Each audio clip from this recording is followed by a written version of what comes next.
My daughter called, "Dad, tomorrow I'm getting married. I just withdrew all the money from your accounts and sold your house. Goodbye, Dad." I listened and was shocked, almost collapsing. But then I just laughed, because she didn't know the secret about that house. She thought I was old, thought I was a stupid, confused fool. But tomorrow, when she walks into her wedding ceremony, the police will come to give her a special gift before she puts on her wedding ring. Hello, friends. Thanks for joining me. Please like, subscribe, and comment where you're watching from. Quick note, this is a fictional story with dramatized elements for storytelling purposes. Any resemblance to real events is coincidental, but the lesson within is something we can all learn from. I laughed when I saw the zero. Not a chuckle, not a nervous giggle. A full-on, belly-shaking laugh that echoed off the kitchen walls at 7:30 on a Sunday morning. The kind of laugh that makes your neighbors wonder if you finally lost it. Maybe I had. I sat at the kitchen table in my house on Desert Ridge Boulevard, laptop, open coffee growing cold beside me. The Arizona sun was just starting to climb over the desert hills outside the window, painting the saguaros gold. It should have been a peaceful morning. Retirement had given me plenty of those, but my bank account balance wasn't peaceful. It was a disaster. Checking account $1,732.14. Previous balance $6,800. Savings account $0. Previous balance $220,000. I blinked, rubbed my eyes, closed the laptop, opened it again. Still zero. That's when I laughed. Because what else do you do when your life savings vanishes overnight? When you spent 30 years as a bank manager teaching people how to protect themselves from fraud, and then you wake up one morning to find out you're the victim. You laugh. Or you cry. I chose laughter. I clicked on the transaction history, my hands surprisingly steady, for a man who'd just been robbed blind. 3 large withdrawals from savings.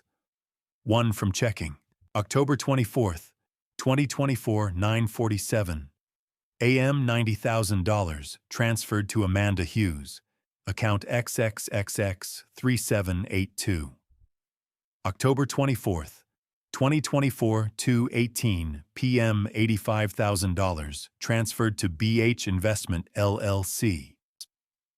October 25th, 2024, 11:03 a.m. $45,000 wire transfer to Luxury Weddings AZ. October 26th, 2024, 3:42 p.m. $500 ATM withdrawal, Scottsdale Fashion Square. Total $225,000. Amanda Hughes, my daughter. I stared at her name on the screen. 32 years old, marketing coordinator, lives in Scottsdale, drives a leased Honda. Calls me twice a month, maybe 3 times if she needs something. And apparently she'd just cleaned me out. The phone rang. I looked at the caller ID. Amanda Hughes. For a second I thought about not answering. About letting it go to voicemail. About pretending I hadn't seen the statements yet. That I was still the clueless old man she must think I am. But I'm not clueless. I'm a banker. Or I was. I picked up. "Dad." Her voice was bright, almost giddy. "I have the best news." I said nothing. "Brandon and I are getting married this Saturday. Can you believe it? We didn't want a long engagement, so we just went for it. And Dad, we bought a house." My grip tightened on the phone. A house. Yes, it's perfect. 3 bedrooms, 2 baths, a pool. You're going to love it. What's the address? My voice sounded calm. Too calm. 2943 Canyon View Circle in Tempe. It's close to everything. We got an amazing deal. 2943 Canyon View Circle. My rental property. The house I'd owned for 9 years. The house that brought in $3,200 a month. The house that was supposed to fund my retirement, along with the savings account that was now sitting at a big, fat zero. Amanda, I said slowly, that's my house. A pause, then a laugh. Light, unbothered. I know, Dad. That's the best part. I used the power of attorney you signed. Remember you said I could handle your finances if you were ever sick or couldn't manage things yourself. So I sold the house and we used the money for the down payment. Isn't that great? It stays in the family power of attorney. I didn't remember signing a power of attorney. I would remember something like that. I'd spent 3 decades reviewing legal documents. I knew what a POA looked like. I knew what it meant, and I would never ever give my daughter that kind of control. Amanda, I said, my voice low, I never signed a power of attorney. Another pause, this one longer. Yes, you did, Dad, in September. When you were in the hospital with pneumonia. I brought the forms to you. Insurance paperwork, remember, you signed everything. September. The hospital. Fever of 104.3.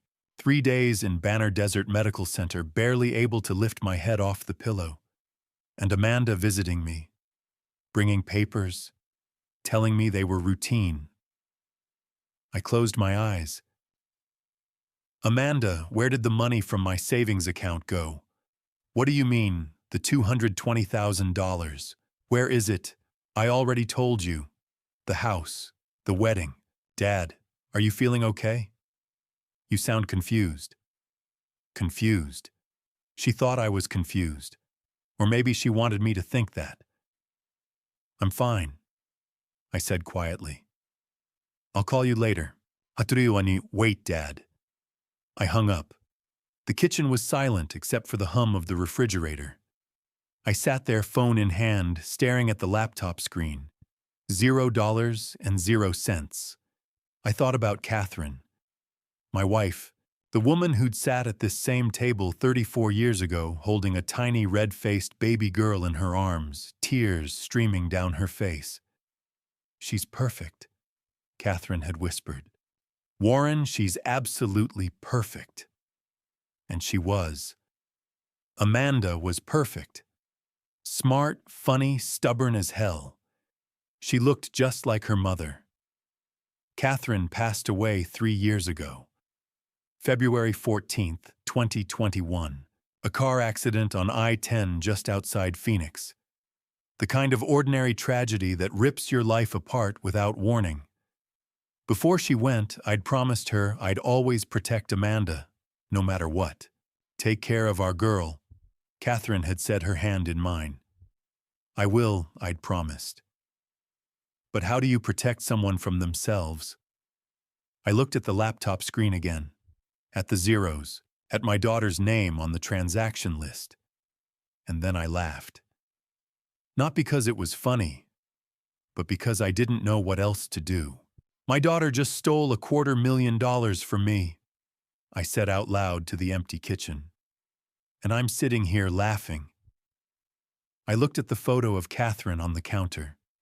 Her smile, her eyes, the way she'd always believed the best in people, even when they didn't deserve it.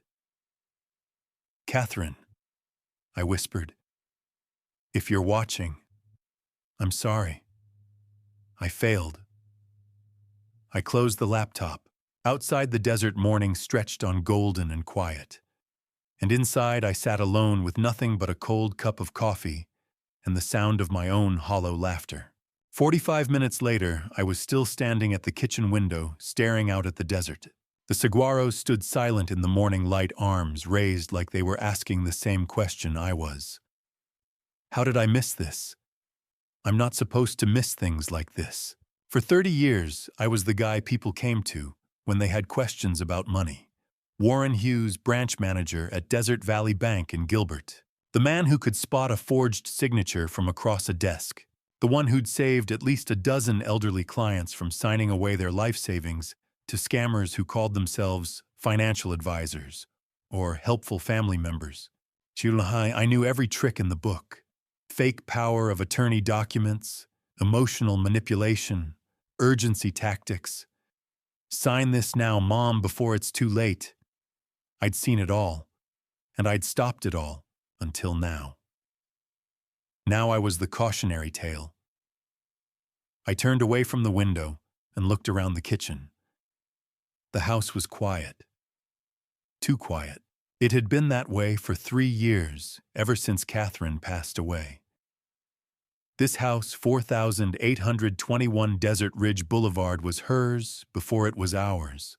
She'd inherited it from her parents, put it in a trust, made sure it would always be protected. Our safety net, she used to call it. A place we could always come home to no matter what. Catherine had been the smart one when it came to legal matters. I handled the numbers. She handled everything else. We were married in 1990. 34 years. She was 24, fresh out of college with a teaching degree and a smile that could light up a room. I was 26, wearing a suit I'd borrowed from my father and carrying a ring I'd saved 6 months to buy. Amanda was born 2 years later, our only child. Catherine had complications during the delivery, and the doctors told us there wouldn't be any more babies. We didn't care. Amanda was enough. More than enough. She was perfect. At least I thought she was. Catherine passed away on Valentine's Day 2021. A car accident on I-10 just outside Phoenix. She'd been on her way home from a teacher's conference in Tucson. A semi-truck driver fell asleep at the wheel, drifted into her lane. She didn't suffer. That's what they told me. It was instant. I'm not sure that makes it any better. After she was gone, I threw myself into work. But I was 56, tired, and grief makes you careless.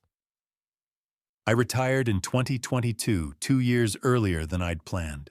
The bank gave me a gold watch and a plaque that said something about dedicated service.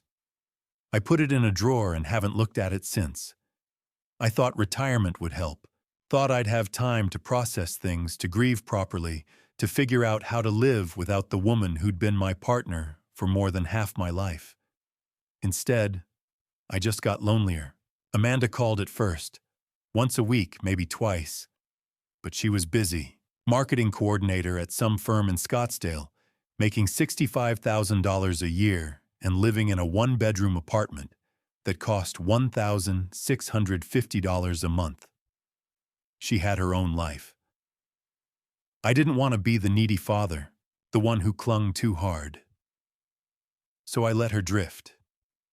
I started volunteering at the Phoenix Public Library, teaching financial literacy classes to seniors. Ironic, isn't it? Helping other people avoid the exact thing I was about to fall into. But it gave me something to do. Kept my mind sharp. Or so I thought. The rental property, 2943 Canyon View Circle in Tempe, was supposed to be my backup plan. I'd bought it in 2015, right before the market took off. Paid $340,000 for it. Now it was worth over $500,000 easy. David and Lisa Robinson had been renting it since 2021. Good tenants.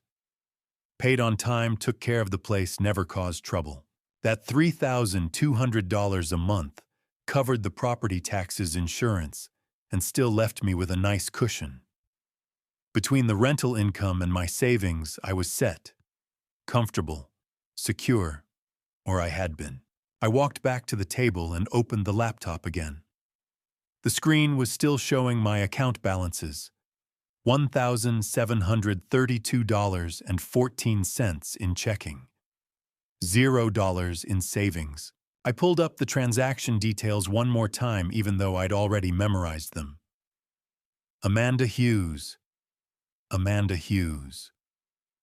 BH Investment, LLC. Luxury Weddings, AZ. My daughter. My perfect, beautiful, smart daughter. The one I'd taught to ride a bike. The one who'd cried on my shoulder when her high school boyfriend broke up with her. The one who'd stood beside me at Catherine's funeral, holding my hand so tightly, I thought she might never let go. "I'll take care of you, Dad," she'd whispered that day. "I promise." And I'd believed her. I'd believed every word. I closed my eyes and saw Catherine's face. Not the way she looked at the end, but the way she'd looked when Amanda was born. Exhausted, tearful, radiant. "She's perfect, Warren. She's absolutely perfect." "I'm sorry," I whispered to the empty room. "I'm so sorry." I opened my eyes and looked at the laptop again. I'd spent 3 decades teaching people how to avoid this, how to protect themselves, how to recognize the warning signs. And I'd missed every single one, because the person stealing from me was my daughter, and I'd loved her too much to see it coming. I picked up my phone and typed into the search bar Elder Financial Abuse Attorney, Phoenix, Arizona.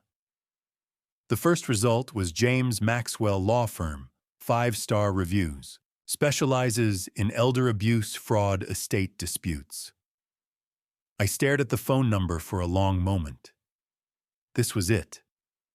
The point of no return. Once I made this call, there was no going back. No pretending it was a misunderstanding. No hoping Amanda would fix it on her own. This was me admitting that my daughter had stolen from me, and I had to stop her. I dialed the number. It rang twice before a woman answered. "James Maxwell Law Firm, how can I help you?" I took a breath. "My name is Warren Hughes," I said. "I need help." My voice cracked just a little. "My daughter stole from me.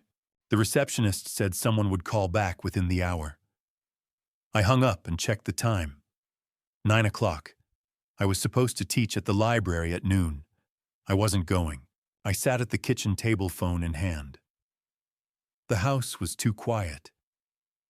It had been that way for 3 years, but today the silence felt heavier. Without thinking, I opened my Photos app and scrolled. Catherine at the Grand Canyon. Amanda's college graduation. A desert sunset. And then I stopped. A picture from the summer of 1999. Amanda, 8 years old, sitting at this table with crayons scattered everywhere. She was holding up a drawing, grinning with a gap-toothed smile. My daddy the hero. I remembered that day, summer 1999, Scottsdale. Late afternoon, Arizona heat, thick as syrup. I'd just gotten home from the bank, still in my suit, sweat sticking to my shirt. Amanda sat at the kitchen table, bent over a piece of yellow construction paper. Catherine was at the stove making spaghetti, humming. "Daddy, look." Amanda held up her drawing, a stick figure with a cape and a big W on his chest. Me flying through the air holding a little girl's hand. "You're Superman," she said, beaming.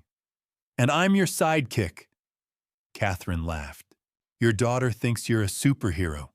Don't let it go to your head." I knelt beside Amanda, loosening my tie. "This is amazing. Can I keep it?" She nodded, serious. "You have to, because you protect me from bad guys." I hugged her, breathing in strawberry shampoo. "I'll always protect you, sweetheart. I promise." Promise. Promise. She smiled and went back to coloring. Catherine caught my eye from across the room. Her smile said something I didn't understand then. Don't make promises you can't keep. But I thought I could keep that promise forever. I swiped to the next photo. June 2009. Amanda's high school graduation. Desert Vista High School lawn. Amanda in cap and gown, diploma in hand, looking too grown up. Catherine and I stood on either side of her, arms around her shoulders. She was crying. "Thank you for everything," she'd said, voice breaking. "I know I wasn't always easy, but I love you, both of you. I'm going to make you proud. I promise." I'd laughed. "You already do." "I'm serious, Dad." Catherine kissed her head. "You always have, sweetheart."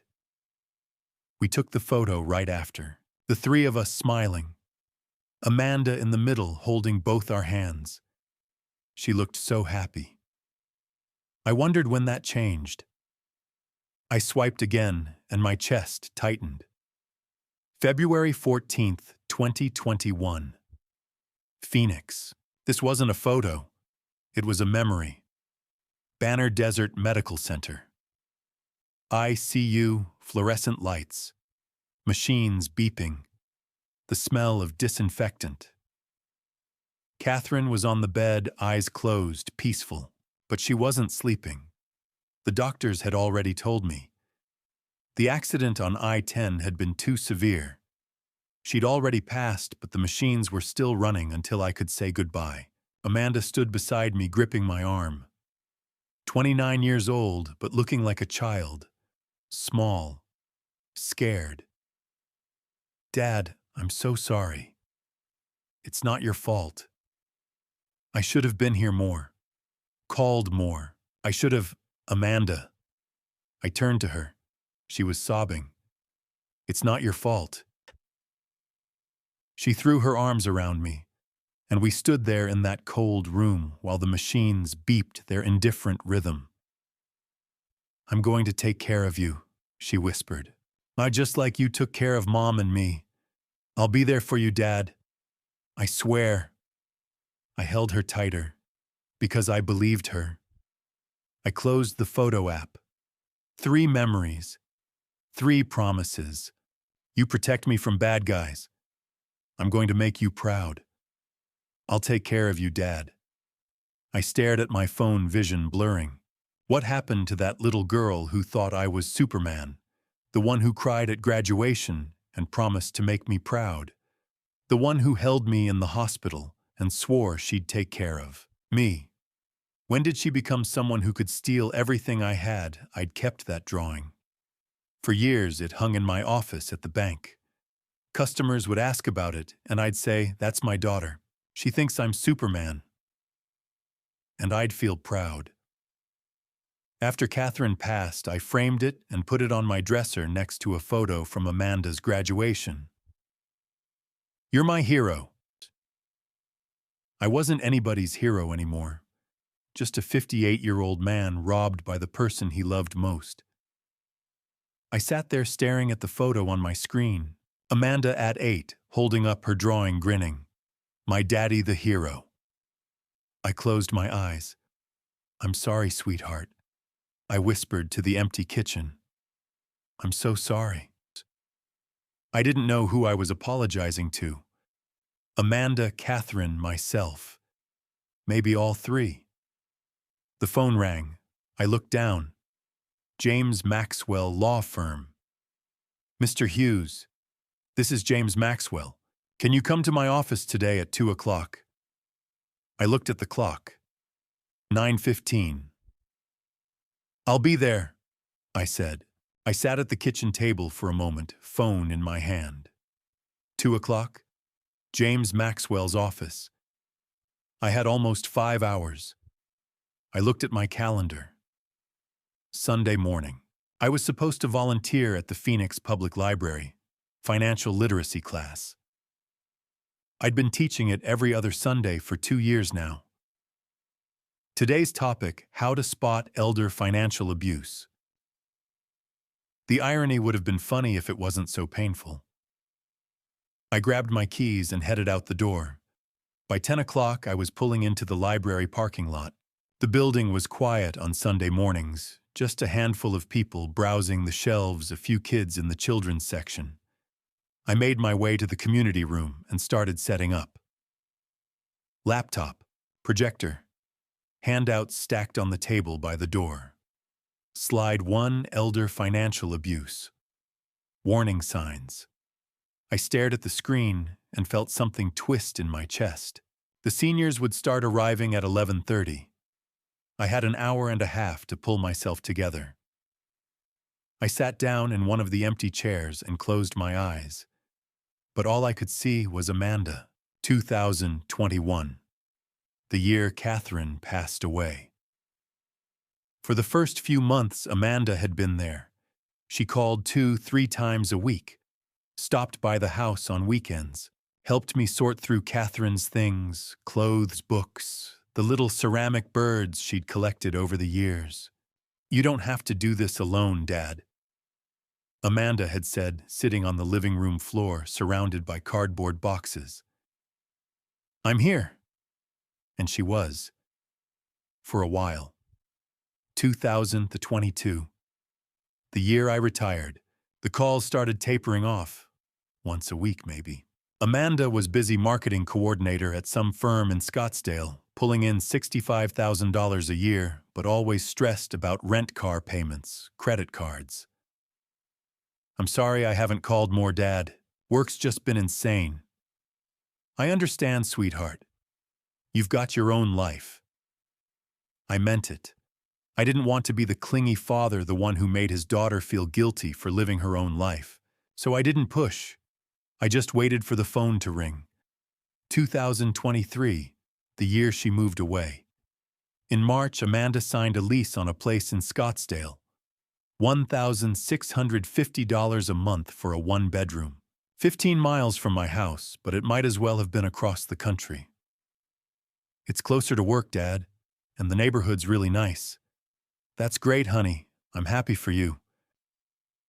The calls dropped to once or twice a month. Sometimes she'd pick up when I called. Most times she wouldn't. "Can't talk right now. At work." "I'll call you back." She never did. The house got quieter. I started eating dinner in front of the TV, frozen meals, canned soup. I'd sit on the couch with Catherine's photo on the mantel across from me, and I'd talk to her. "I don't know what I'm doing wrong," I'd say. "I don't know why she won't call." Catherine's smile never answered. Frank Donovan, my best friend from my days at the bank, stopped by once or twice a month. We'd sit on the back patio, drink beer, talk about the Diamondbacks, anything except what was really going on. "You should call her," Frank said one evening in June. "Just pick up the phone." I do call, she doesn't answer. "Then drive over there. Show up." "I'm not going to ambush my own daughter, Frank." He'd shrugged. "Suit yourself. But sitting here waiting isn't working either." He was right. But I didn't listen. Early 2024. The year everything changed. By spring, Amanda and I were barely speaking. A text here and there. Short, distant. "Happy birthday, Dad." "Thanks, sweetheart." "Love you." No phone call. No visit. I told myself it was normal. She was 32 years old. She had her own life, her own problems. I couldn't expect her to drop everything for her widowed father, but the loneliness was suffocating. And then in July she called. Out of the blue. First time in weeks. "Hey, Dad, quick question. How much is your rental property worth?" "The one in Tempe." I'd been so happy to hear her voice that I didn't even hesitate. "About $578,000, I think. Maybe a little more. Why do you ask?" "Oh, just curious. Brandon and I were talking about real estate investments." "Brandon. My boyfriend. I'll tell you about him later. I have to run. Love you." And she hung up. I should have asked more questions. Who was this Brandon? How long had they been dating? Why was she suddenly interested in my rental property? But I didn't, because I was just so damn grateful she'd called. I opened my eyes and looked around the empty community room. I'd been so lonely that I hadn't seen what was happening. I hadn't seen her pulling away or circling closer, depending on how you looked at it. I'd missed every single sign. The seniors started arriving at 11:30. Mrs. Patterson took her usual seat in the front row. Mr. Kim sat in the back with his notebook. "Morning, Warren." Mrs. Patterson waved. "Ready to teach us how not to get scammed?" I forced a smile. Always.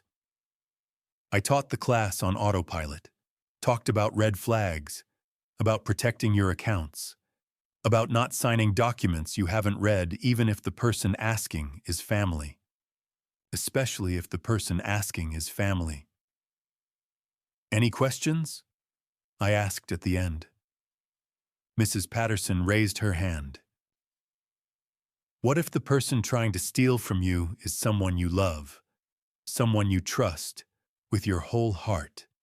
I looked at her for a long moment. Then you're in the hardest position of all, I said quietly, because you won't see it coming until it's too late. The room fell silent. I closed my laptop. Stay safe out there. They filed out slowly, thanking me as they left. Mrs. Patterson lingered by the door. Warren, are you all right? I'm fine, I lied. Just tired. She didn't look convinced, but she nodded and left. I packed up my things and walked to my car. It was 1:15.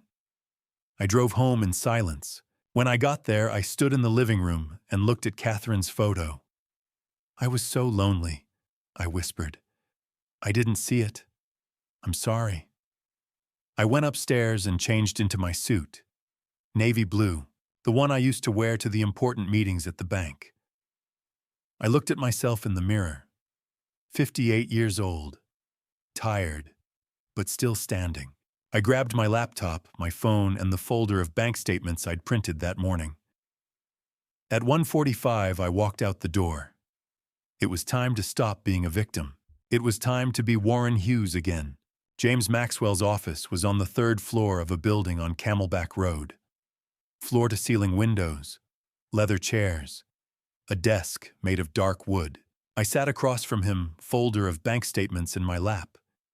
He'd listened quietly while I walked him through everything. The withdrawals, the forged power of attorney, the rental house. Now he leaned back in his chair and looked at me. Tell me about your daughter's boyfriend, he said. When did you first meet him? I took a breath. April, this year. Walk me through it. April 2024. My house. It was a Saturday evening. Amanda had called that morning, first time in weeks, and asked if she could bring someone to dinner. I want you to meet Brandon, Dad. I think you're really going to like him. I said yes. Of course I said yes. They arrived at 6. Amanda looked happy, glowing, and the man beside her looked like he'd stepped out of a magazine. Tall, maybe 6'1", dark hair, expensive suit, charcoal gray, a watch that caught the light when he shook my hand. Mr. Hughes, it's an honor. His grip was firm, confident. Amanda's told me so much about you. Call me Warren. Come on in. We sat in the living room. Amanda brought out drinks. Brandon leaned back on the couch, completely at ease. So you're in real estate? I asked. That's right. Real estate investment. I run a family business, Hayes Properties, LLC. We focus on commercial properties, office buildings, retail spaces. How long have you been doing that? About 10 years. My parents started the company. I took over operations a few years ago. He talked easily, mentioned projects in Scottsdale, Paradise Valley, dropped names of developers, talked about cap rates, ROI, market trends. It all sounded impressive, but something felt off. I couldn't put my finger on it. Maybe it was the way he talked, smooth, rehearsed, like a salesman, not an investor. Or maybe it was the watch. I'd spent 30 years in banking. I knew what a real Tag Heuer looked like. That wasn't one. But I didn't say anything. Amanda looked so happy. What was your impression? Maxwell asked, pen poised over his notepad. Impressed, I said. On the surface. But my gut was telling me something was wrong. He talked too much. Too smooth. Like he was selling something. Maxwell nodded. What happened next? July, Amanda invited me to dinner with his parents. July 2024. The Arrogant Butcher, downtown Phoenix. Friday night, crowded restaurant. Brandon's parents were already there. Linda Hayes, mid-50s, elegant, warm smile. She stood and shook my hand. "Warren, it's wonderful to finally meet you. Amanda's told us so much." Richard Hayes, early 60s, graying hair, quiet. He shook my hand, said something about the weather, sat back down. We ordered. Linda did most of the talking. "Hayes Properties has been in the family for 20 years, she said. "Richard and I started it from nothing. Brandon's taken over now and we're so proud." "That's wonderful," I said. "We're thrilled Brandon found Amanda. We want to help them get started." She smiled. "We're planning to give them $250,000 as a wedding gift." I nearly choked on my drink. "That's very generous." "Family takes care of family," Linda said. Richard talked a little about golf. Linda talked about retiring to Sedona. Brandon and Amanda held hands across the table. I left that night thinking they were a nice family. I was wrong. "Did anything seem suspicious?" Maxwell asked. "Not at the time," I admitted. "They seemed legitimate, successful, generous." "And the engagement?" "August. Amanda called, said he'd proposed." I remembered that call, her voice breathless. "Dad, he proposed we're getting married." "That's wonderful, sweetheart. I'm so happy for you." I was, but a small part of me was worried. They'd only known each other 4 months, I told Maxwell. I thought it was fast, but I didn't want to be the father who disapproved. I didn't want to push her away. So I said nothing. I smiled. I told her I was happy. Maxwell set down his pen and looked at me. "Mr. Hughes, everything you've described raises red flags. The fast relationship, the expensive lifestyle, the parents offering $250,000. He paused. "I think we need to dig deeper." "How?" "I'm going to hire a private investigator. Best one in Phoenix. Michael Brooks. He'll run a full background check on Brandon Hayes' financial records, criminal history, business registrations, everything." I nodded slowly. "Do it," I said. Maxwell was writing something in his notepad. He looked up. "Walk me through the financial transactions," he said. "When did you first give Amanda money?" I closed my eyes, trying to remember. "June. This year." "What happened?" "June 2024. Amanda called on a Tuesday afternoon. I was in the backyard watering the desert plants Catherine had loved. "Dad, I have an amazing opportunity." Her voice was excited, breathless. "I want to open a children's boutique in Scottsdale." "A boutique?" "Yes. High-end kids' clothing, toys, accessories. Brandon's been helping me with the business plan. His parents think it's a great idea." I felt a flicker of doubt. Amanda had never mentioned wanting to open a business before. "That sounds like a big undertaking," I said carefully. "I know, but Dad, this could really work. I've done the research. The market's there. I just need an investor." "How much are you looking for?" A pause. $50,000. I nearly dropped the hose. "Amanda, that's a lot of money." "I know.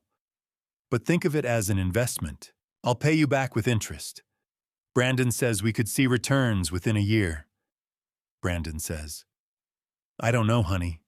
Let me think about it." "Dad." Her voice shifted. Softer now. "Mom always told me to follow my dreams. She believed in me. Don't you?" And there it was. The one thing I couldn't argue with. Catherine would have wanted me to support our daughter. And of course I believe in you, I said quietly. Then help me, please. I wouldn't ask if it wasn't important. I should have said no. I should have asked more questions, but I didn't. All right, I said. Send me the business plan. Let me take a look. Thank you, Dad. Thank you so much. I love you. I love you too, sweetheart. July 8th, 2024. The business plan arrived by email. 15 pages. Professional looking. Projected revenues, expense breakdowns, market analysis. It looked legitimate. But I'd seen enough fake documents in my banking career to know that anyone with a computer and a template could make something look real. I should have had a lawyer review it. I should have done my due diligence. But I didn't. Because I wanted to believe my daughter. A week later, Amanda came to the house with the paperwork. An investor agreement. Statin. An LLC operating agreement. Both for a company called Little Stars Boutique LLC. Just sign here, here, and here, she said, pointing. I picked up the documents and started reading. Dad. Amanda's voice had an edge to it. Do you trust me or not? I looked up at her. She was standing by the window, arms crossed, jaw tight. Of course I trust you. Then sign the papers. Brandon's parents are investing too. This is a real opportunity. But if you don't believe in me, just say so. I signed, and I wired $50,000 to an account for Little Stars Boutique LLC. Did you ever see the boutique? Maxwell asked. No, I said. Not until last month. October 2024. I'd been asking Amanda about the store for weeks. When was it opening? Where was the location? Could I come see it? She kept putting me off. We're still renovating, Dad. I'll let you know when it's ready. So I decided to drive by myself. She'd mentioned the address once in passing. 8663 East Scottsdale Road. I found it on a Sunday afternoon. It was a vacant lot. Dirt, weeds, a chain-link fence, no store, no construction, nothing. I sat in my car for 20 minutes staring at that empty lot. $50,000. She lied, I said to Maxwell now. The whole thing was fake. There was never a boutique. Maxwell nodded slowly. What about the power of attorney? When did that happen? My jaw tightened. September. I got sick. September 14th to 18th, 2024. It started with a cough, then a fever, then chills so bad I couldn't get out of bed. By the time I called 911, my fever was 104.3 degrees, pneumonia. They admitted me to Banner Desert Medical Center, put me on antibiotics, kept me for 3 days. Amanda came to visit on the second day. September 16th. I was barely awake. The fever had broken, but I was weak, disoriented. Dad, I brought some paperwork. She pulled a folder out of her bag. Just routine stuff, insurance forms, medical consent, in case you need surgery or anything. I could barely focus on the pages. Everything was blurry. What is this? Just medical paperwork. Sign here and here and here. I signed 4 times. I didn't read a single page. Good, Amanda said, tucking the papers back into her bag. I'll take care of everything, Dad. Don't worry. And she left. I didn't think about it again until last week, when I pulled up the bank records and saw the withdrawals. It wasn't medical paperwork, I told Maxwell. It was a power of attorney, financial, real estate, bank authorization, everything. And the notary. Margaret Phillips, that's the name on the documents. But I looked her up. Her notary license expired on August 30th, and according to her daughter, she was in Sacramento visiting family on September 16th. She was never at that hospital. Maxwell was writing rapidly now. So the notary signature was forged. Yes. And you had no idea what you were signing? No, I was barely conscious. I trusted her. The room was quiet for a moment. Maxwell set down his pen and looked at me. Mr. Hughes, your daughter scammed you twice. The fake business investment and the fraudulent power of attorney. That's $50,000 in direct theft, plus the $225,000 she took using the POA, and the attempted sale of your rental property for $578,000. I felt sick. I was a fool, I said quietly. No. Maxwell's voice was firm. You were a father who loved his daughter. There's a difference. I didn't respond, because I wasn't sure he was right.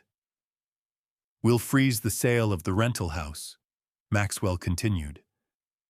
And we'll file fraud charges, criminal charges, against both Amanda and Brandon. Both of them. Yes. This was clearly coordinated. He's involved. Trust me. I nodded slowly. What happens next? I'll contact the title company, Secure Title LLC. I'll also file a report with the Gilbert Police Department, Fraud Division, and Michael Brooks will have his preliminary report in 48 hours. All right. Maxwell stood and extended his hand. Go home, Mr. Hughes. Try to rest. I'll call you as soon as I have updates. I walked out of Maxwell's office at 3:30. The Phoenix heat hit me the moment I stepped outside. I got in my car, started the engine, and sat there for a moment, hands on the wheel. September. That was the month everything fell apart. I pulled out of the parking lot and headed south toward home, and all I could think about was how I'd missed it. September the 8th, 2024, a Sunday evening, a month and a half ago. Amanda had called that afternoon. Dad, do you want to have dinner with me and Brandon, just the three of us? I'd said yes immediately. We met at True Food Kitchen in Scottsdale Quarter. They were already there when I arrived, sitting at a corner table holding hands. Amanda looked happy. Brandon looked relaxed, confident. We ordered, made small talk. Brandon mentioned wedding plans. We're thinking small, he said. Close family. Maybe 50 people. October 28th. That's soon, I said. Amanda smiled. When you know, you know. Then Brandon leaned back casual like it was nothing. Amanda mentioned you have a rental property in Tempe. Yeah, 2,943 Canyon View Circle. What's it worth? Around $578,000. He nodded. Good investment. We're thinking about getting into real estate ourselves. I didn't think anything of it. I should have. September 14th, 2024. It started Friday morning. A cough, then a fever. By Sunday, I couldn't get out of bed. My fever hit 104 degrees. I called 911. They took me to Banner Desert Medical Center. Pneumonia. Severe. 4 antibiotics. They said I'd be there a few days. I don't remember much from the first 2 days. Just fever. Machines beeping. Nurses checking vitals. Amanda didn't visit. Didn't call. September 16th, 2024. She showed up Monday afternoon. I was in bed half asleep, barely able to keep my eyes open. The fever had broken that morning, but I was still weak. Foggy. Dad. I opened my eyes. Amanda was standing beside the bed holding a folder. Hey, sweetheart, I mumbled. You came. Of course. She sat down. How are you feeling? Tired, but better. Good. She opened the folder. I brought some paperwork, just routine stuff, insurance forms, medical consent, in case you need surgery. I blinked at the papers, the words blurred. What is this? Hospital paperwork. You know how it is. They need signatures for everything. She pulled out a pen. Sign here, and here, and here, and here. 4 documents. I couldn't focus long enough to read them. Amanda, I can barely... It's okay, Dad. I already read them. Just consent forms. Nothing important. I signed. 4 times. I didn't read a single word. September 22nd, 2024. I came home from the hospital on the 20th. Still weak. Still exhausted. Sunday morning, I got an email from Amanda. Subject insurance documents. Please keep for records attachment 4 PDFs. I opened my laptop. Saw the email, saw the attachments, and I deleted it. I was too tired to care. I figured if it was important, she'd tell me. I never opened those files. October 27th, 2024. Now. I pulled into my driveway at 4 o'clock. The house was quiet. The way it always was. I sat in the car, staring at the front door. She'd planned it. The dinner on September 8th, where Brandon asked about the rental property. The hospital visit on September 16th, when I was too weak to think. The email on the 22nd, when I was too tired to care. She'd waited until I was at my weakest. Then she'd struck. The hospital visit wasn't about checking on me. It was about getting my signature. I got out of the car and walked inside. The living room was dim. I hadn't opened the curtains in days. I walked to the mantel and stopped. Catherine's photo sat in its silver frame. Our anniversary 5 years before she passed. She was smiling, radiant. I picked it up. You always said Amanda was smart, I whispered. You were so proud. Straight A's, full scholarship. You'd tell people she could do anything she set her mind to. My throat tightened. I just wish you'd warned me, I said quietly, that she'd use it against me. I was still holding Catherine's photo when the phone rang. I set the frame back on the mantel and looked at my phone. Unknown number. I almost didn't answer, but something made me pick up. Hello. Warren. A woman's voice, familiar, but I couldn't place it. Yes. It's Rebecca Thompson, from Desert Valley. My old bank, the branch where I'd worked for 25 years. Rebecca, hi. I tried to keep my voice steady. What's going on? Warren, I'm calling because I saw some unusual activity on your accounts. Large withdrawals. I wanted to make sure it was really you. My chest tightened. What withdrawals? Let me pull up the records. I heard typing.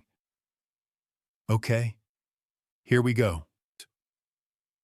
I sat down on the couch, phone pressed to my ear. October 24th, 9:47 in the morning. $90,000 transferred from your savings account to an account under the name Amanda Hughes. Account number ending in 3782. I closed my eyes. October 24th, 2:18 in the afternoon.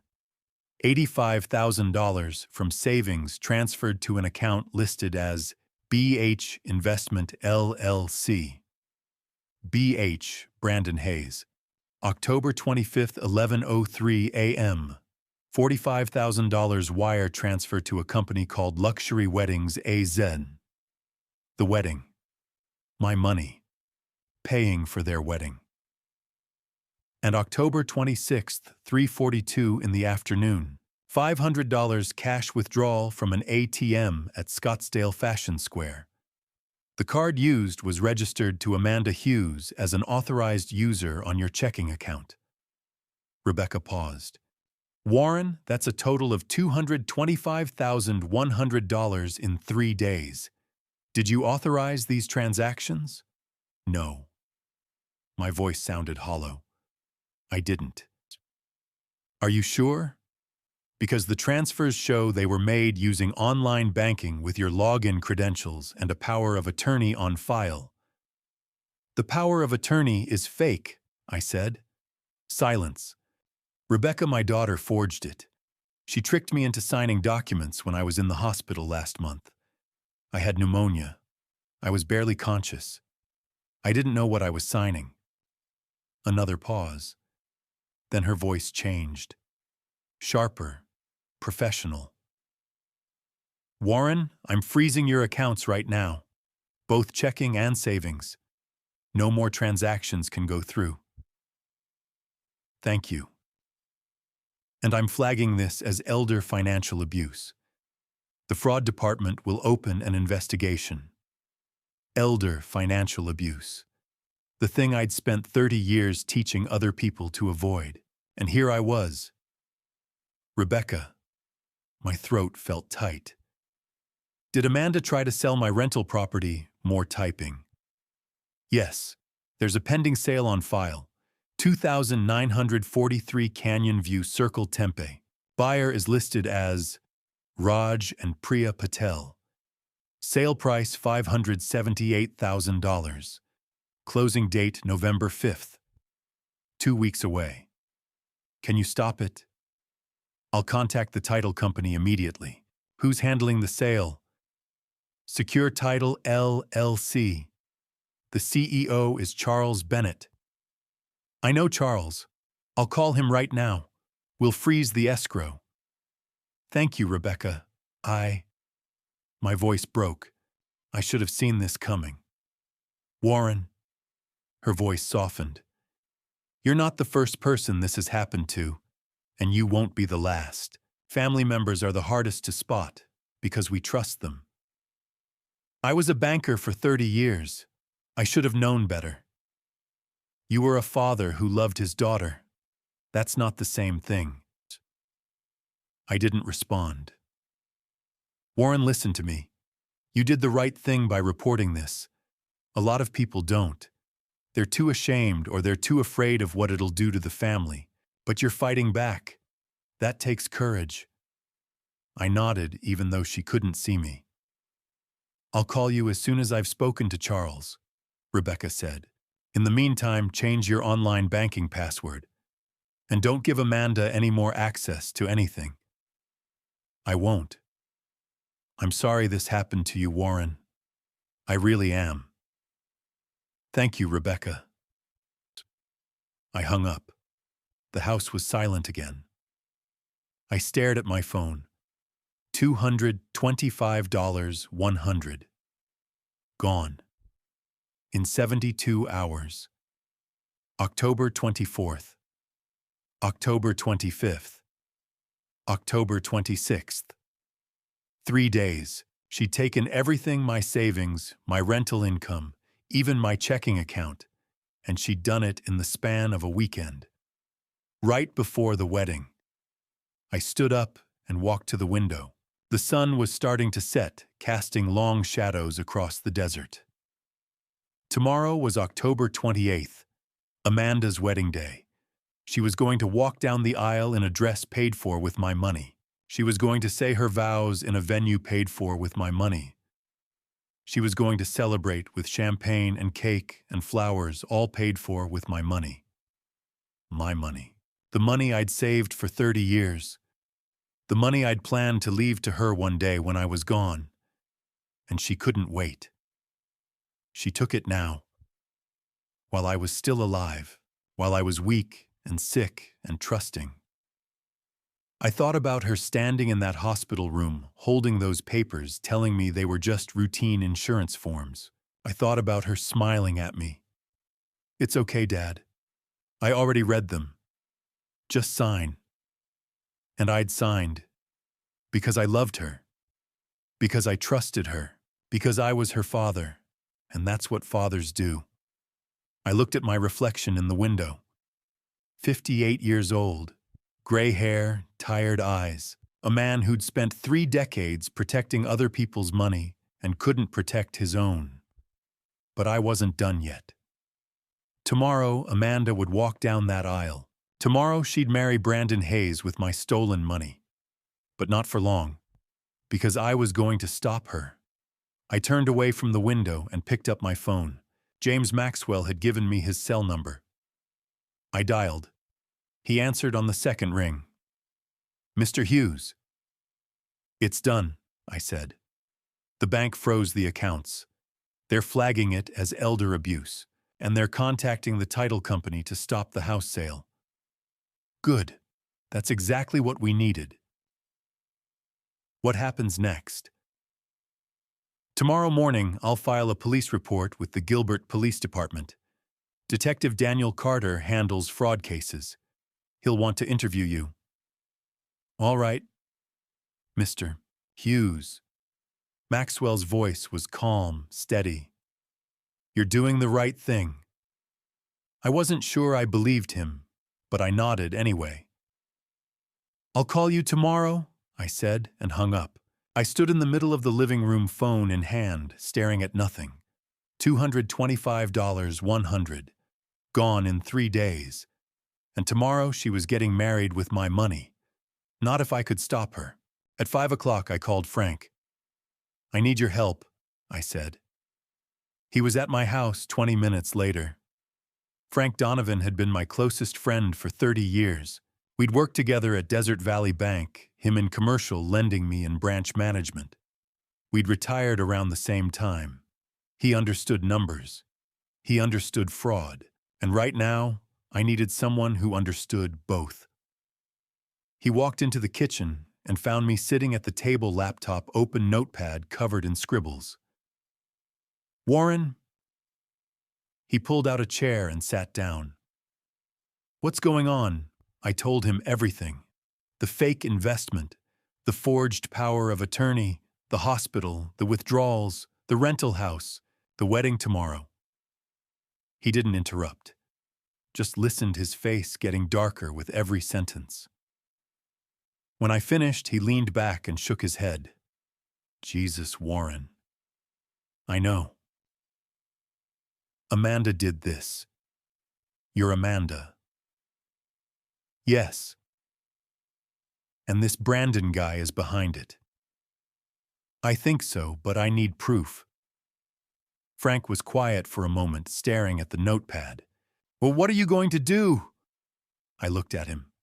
"I'm going to stop her." "Warren. She's a criminal, Frank. She thinks I'm old. She thinks I'm weak. She thinks she can steal from me and I'll just sit here and take it. She's your daughter." "I know." My voice was hard. "But that doesn't change what she did." Frank nodded slowly. "All right, what's the plan?" I turned the notepad toward him. "Rebecca from the bank already froze my accounts. That's done. But there's more." Frank read the list. Action Plan Bank, accounts frozen. Rebecca Thompson, title company, freeze house sale. $578,000 escrow. Attorney fraud complaint, filed James Maxwell police report, elder financial abuse. Gilbert PD private investigator background check on Brandon Hayes. "You've been busy," Frank said. "I'm just getting started." He looked up. "What do you need me to do?" "Stay here, in case I need backup. Or a witness." "Done." I picked up my phone. First call, Charles Bennett. 6:00 p.m., Secure Title LLC. I dialed the number Rebecca had given me. A man answered on the third ring. "Secure Title, this is Charles." "Mr. Bennett, my name is Warren Hughes. Rebecca Thompson from Desert Valley Bank gave me your number. I need to stop a real estate transaction." "What's the property address?" 2943 Canyon View Circle, Tempe. Typing sounds. "Okay, I see it. Sale to Raj and Priya Patel. closing November 5th, $578,000. What's the issue? My daughter is trying to sell that property without my permission. She used a forged power of attorney. Silence. Mr. Bennett, I have bank statements showing fraud. I have an attorney filing a complaint, and I'm about to file a police report. The POA is fake. The notary's license was expired. The notary wasn't even in Arizona on the date listed. Do you have proof? Yes, I can send you everything. More typing. All right, Mr. Hughes, I'm freezing the escrow account. The $578,000 will not be released until this is resolved, and I'm flagging the transaction as disputed. Thank you. I'm sorry this happened to you. Me too. I hung up and looked at Frank. One down. He nodded. What's next? Police, 7:00 p.m., Gilbert Police Department. The station was quiet on a Sunday evening. I walked up to the front desk and told the officer I needed to file a report for elder financial abuse. She led me to a small room. A detective joined us 10 minutes later. Detective Daniel Carter. Mid-40s, sharp eyes, calm demeanor. Mr. Hughes. I'm Detective Carter. I handle fraud cases. Tell me what happened. I walked him through everything. The timeline, the withdrawals, the fake POA, the rental house. He took notes, asked questions, didn't interrupt. When I finished, he set down his pen. Mr. Hughes, this is textbook elder financial abuse. You have a strong case. Do you have documentation? I pulled out the folder, bank statements, emails, copies of the forged POA documents. He reviewed them carefully. This is good. Very thorough. He looked up. I'm opening an investigation. We'll need to interview your daughter and her fiancé, but I have to tell you this could take time. Fraud cases move slowly. How long? Weeks, maybe months. The wedding is tomorrow. He nodded. I understand. But I can't stop a wedding, Mr. Hughes. I can only investigate the financial crimes. What if they run? Then we'll issue a warrant. But for now, all we can do is build the case. I clenched my jaw. All right. I'll be in touch, Carter said. In the meantime, don't contact your daughter. Don't threaten her. Don't do anything that could jeopardize the investigation. Understood. I shook his hand and walked out. 8:30 p.m. Michael Brooks, private investigator. Back in the car, I dialed the number James Maxwell had given me. A man answered. Deep voice. Professional. Brooks Investigations. Mr. Brooks, my name is Warren Hughes. James Maxwell referred me. I need you to run a background check on someone. What's the name? Brandon Hayes. 34 years old. Claims to be a real estate investor in Scottsdale. What do you want to know? Everything. Criminal history, financial records, business registrations, previous relationships. Anything you can find. That'll take time. How long? 48 hours for a preliminary report. Maybe less. Do it. My rate is $150 an hour plus expenses. Fine. Send me the contract. I'll sign tonight. You'll have it in 10 minutes. I hung up. Frank was waiting when I got home. How'd it go? Title company froze the sale. Police opened an investigation. PI's on the case. Frank stood. You did good, Warren. I haven't done anything yet. You fought back. That's more than most people do. He grabbed his jacket. You going to be okay tonight? Yeah. Call me if you need anything. Thanks, Frank. He left. The house was quiet again. I walked to the mantel and picked up Catherine's photo. I couldn't protect you, I whispered. But I can protect myself. And maybe somehow I can still protect Amanda. From herself. I set the photo down and looked at the clock. 9 o'clock. Tomorrow was the wedding. Amanda thought she'd won. Thought she'd gotten away with it. She had no idea what was coming. I turned off the lights and headed upstairs. Tomorrow the real fight would begin. I didn't sleep that night. By 9 o'clock the next morning, I was back in James Maxwell's office. Wedding day. October 28th, 2024. Maxwell was at his desk, coffee in hand, reviewing documents. He looked up when I walked in. "Mr. Hughes, how are you holding up?" "I'm fine. I wasn't fine." He gestured to the chair. I sat. "The police opened an investigation," I said. "Detective Carter, Fraud Division." "Good. That's exactly what we need." And the title company froze the escrow. $578,000. Charles Bennett confirmed it last night. Maxwell nodded. "We're building a strong case, but there's one more thing we should do." "What?" "Call Amanda." I stared at him. "Warn her," he said. "Give her one last chance to make this right. If she returns, the money cooperates with the investigation, it could reduce the charges against her. She won't listen. Maybe not. But if you warn her and she ignores you, it strengthens our case. It shows she had knowledge of the fraud and chose to proceed anyway." I looked out the window at the Phoenix skyline. And if I don't call, then she goes to prison without ever knowing she had a choice. I closed my eyes. She was my daughter. Even after everything, she was still my daughter. "All right," I said. "I'll call." Maxwell slid his phone across the desk. "Use mine, in case she's blocked your number." I picked it up and dialed. It rang 3 times. Then Amanda answered. "Hello." Her voice was bright, happy. She didn't recognize the number. "Amanda," I said. "It's me." Silence. "Dad." Her tone shifted, colder.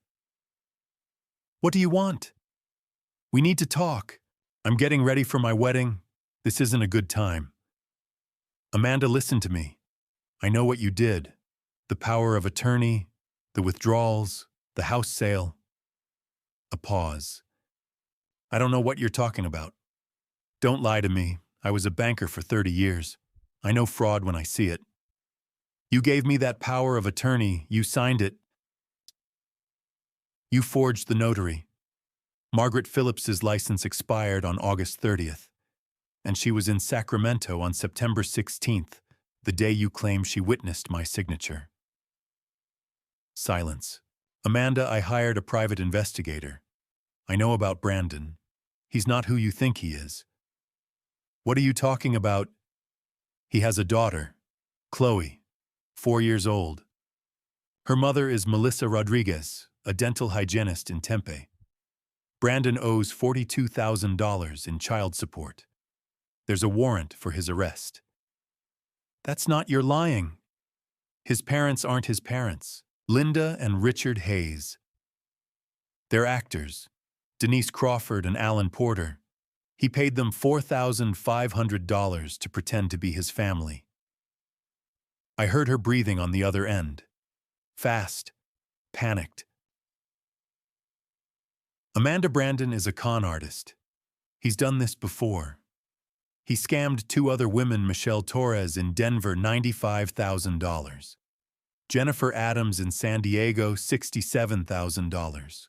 He targets women with money, gains their trust, and disappears." "You're making this up." Her voice was rising now. "You hate Brandon. You never wanted me to be happy." "That's not true." "You're jealous." You've been alone for 3 years, and you can't stand that I found someone. Amanda, please listen. No. She was yelling now. You listen to me. You've always blamed me for Mom. You think it's my fault she's gone. You've always blamed me. I've never blamed you. Yes, you have. She was crying now. Angry, broken sobs. You stopped calling. You stopped visiting. You made me feel like I wasn't enough, like I could never replace her. Amanda, I'm done with you, Dad. Don't call me. Don't come to my wedding. I don't want you in my life anymore. The line went dead. I sat there, phone still pressed to my ear, staring at nothing. Maxwell was watching me, his expression carefully neutral. I set the phone down. My hands were shaking. She hung up, I said quietly. I heard. Frank Donovan, who'd been sitting quietly in the corner, stood and walked over. He put a hand on my shoulder. Warren. She chose him, I said. My voice sounded hollow. She chose a con artist over her own father. She's scared, Frank said, and he's manipulated her. That's what con artists do. Then I'll have to save her, I said, even if she hates me for it. Maxwell opened a drawer and pulled out a folder. He slid it across the desk. The PI report came in this morning, faster than expected. I looked at the folder. Brandon Hayes, full background investigation. Michael Brooks, private investigator. October 28th, 2024. I opened it. The first page was a summary. Subject, Brandon Michael Hayes. DOB, March 15th, 1990. Age 34, current residence, Optima Kierland Apartments. Scottsdale, AZ, lease $2. $400 per month, employment, unemployed claims. Real estate investor, criminal record, 2021 Denver, Colorado fraud. Victim Michelle Torres. Amount $95,000. Charges filed, suspect fled jurisdiction. 2022 San Diego CA fraud. Victim Jennifer Adams. Amount $67,000. Charges filed, suspect fled jurisdiction. Outstanding warrants, Maricopa County AZ, failure to pay child support. Amount owed $42,000. Issued June 2023. Known aliases, none assets. None identified, debts, credit cards, $78,000, 5 accounts, all maxed. Car lease, BMW 5, Series $850 per month, 2 months overdue. Child support, $42,000, arrears $1. $200 per month current. I flipped to the next page. Family background. Linda Hayes and Richard Hayes are not Brandon Hayes' biological parents. Real identities. Denise Crawford, 57, actress/waitress, Tempe, Arizona. Alan Porter, 61, retired car salesman, Mesa, Arizona, hired via online ad July 2024. Payment $2,500, Denise $2,000, Alan. Contract. Attend 2 dinners, pose as parents. PI interviewed both. Both confirmed arrangement. Provided contracts, text messages, payment receipts. I looked up at Maxwell. He's done this before. Yes. And Amanda has no idea. Not yet. I closed the folder. What happens now? Now. Maxwell leaned forward. Now we wait. The wedding will happen. Brandon will think he's gotten away with it. And then when they least expect it, we move. How long? A few days. Maybe a week. Detective Carter needs time to gather evidence, interview witnesses. But when we move fast. I stood. I should go. Mr. Hughes. Maxwell's voice stopped me at the door. You did the right thing. Calling her.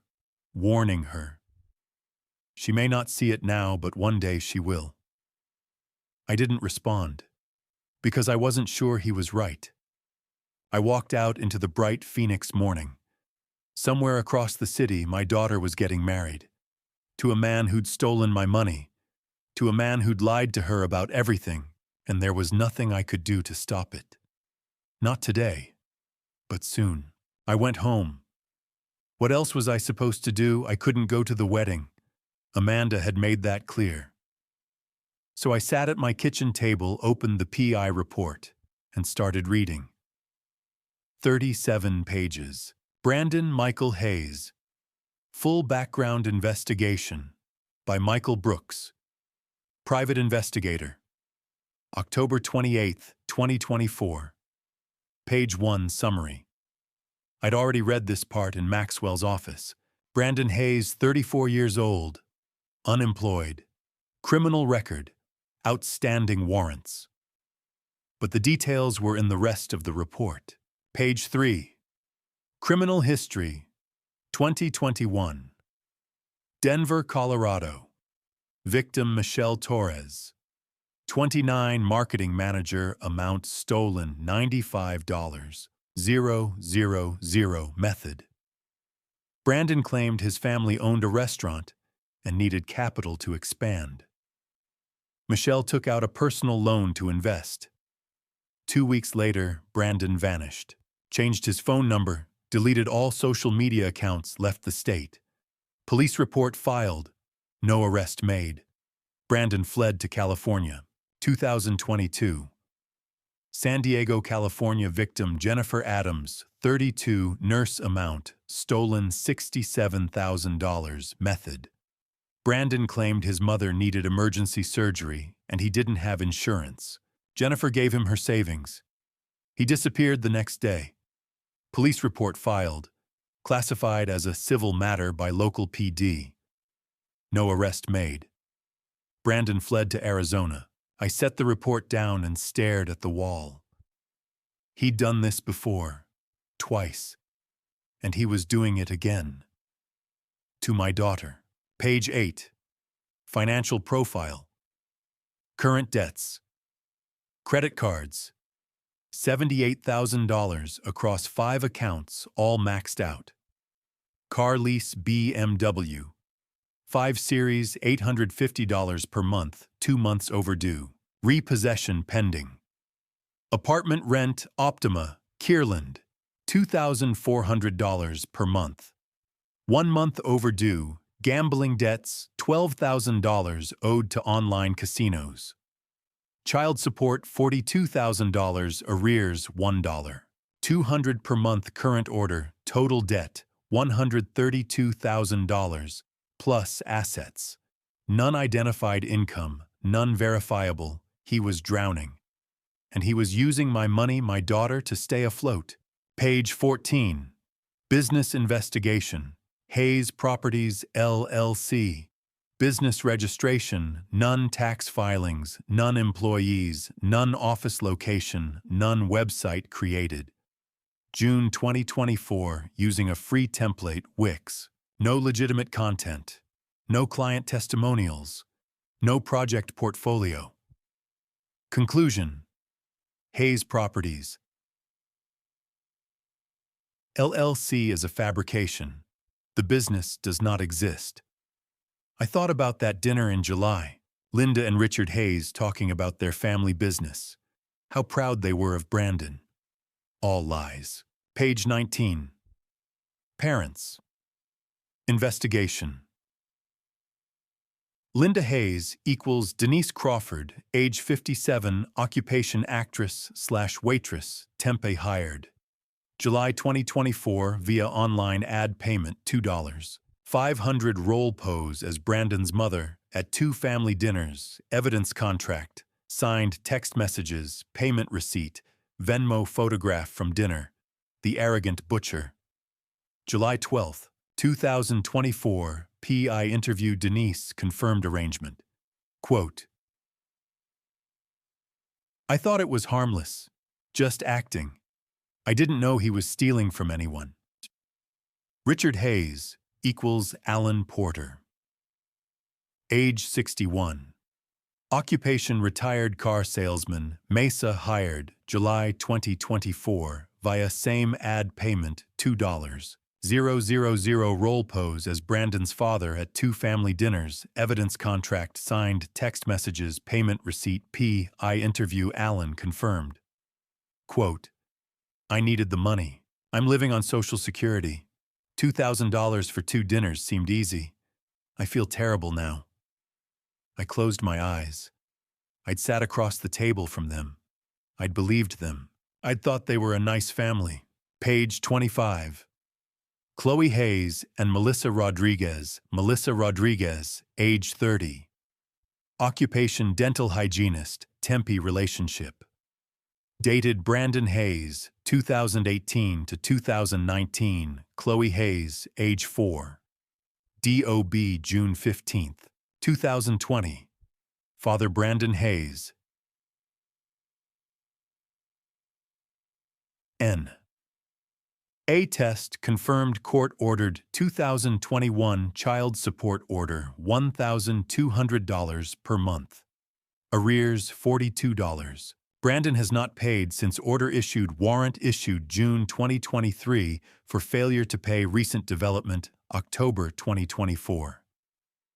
Brandon wired $15,000 to Melissa Rodriguez on October 24, 2024. First payment in 3 years. Source of funds. Unknown presumed stolen from Warren Hughes. I spoke with Melissa. Quote, he said he came into some money. I thought maybe he'd finally gotten a job. I had no idea it was stolen. Analysis: Brandon likely paid partial child support to clear the warrant and avoid arrest before obtaining a marriage license. I felt sick. He'd used my money, my daughter's theft, to pay off his debt to another woman, so he could marry Amanda without getting arrested. My phone rang. Detective Daniel Carter. Mr. Hughes, I wanted to update you. We have enough evidence for an arrest warrant. Multiple counts: fraud, identity theft, forgery, elder financial abuse. When? That's why I'm calling. I need you to let the wedding happen. I stood up. What? If we move now, if we arrest Brandon before the ceremony, Amanda might panic. She might destroy evidence, delete emails, erase bank records, claim she was coerced. She was coerced. Maybe. But we need her cooperation. And the best way to get that is to let her see what kind of man she married. Let her realize on her own that she made a mistake. How long do I have to wait? A few days, maybe a week. Let them go on their honeymoon. Let Brandon think he got away with it. Then we arrest him. And Amanda, she'll be questioned. If she cooperates, the DA might offer a plea deal, reduced charges, probation instead of prison. And if she doesn't, then she goes down with him. I hung up. It was 1 o'clock. The wedding was at 6. I sat at the table staring at the report for hours. At 5:30, I got in my car. I wasn't going to the wedding, but I needed to see it. I needed to know this was real. 6 p.m. The Clayton House, Scottsdale. I parked across the street, far enough that no one would notice me, close enough that I could see. The venue was beautiful, string lights, white flowers. A small crowd, maybe 50 people, gathered on the lawn. And then I saw her. Amanda, in a white dress. Hair done. Makeup perfect. She looked radiant. She looked happy. Brandon stood at the altar in a tuxedo, smiling, confident, like he'd won. The guests were cheering. I sat in my car, hands gripping the steering wheel, and watched my daughter marry a con artist. With my money. I'm sorry, sweetheart, I whispered. But this ends tonight.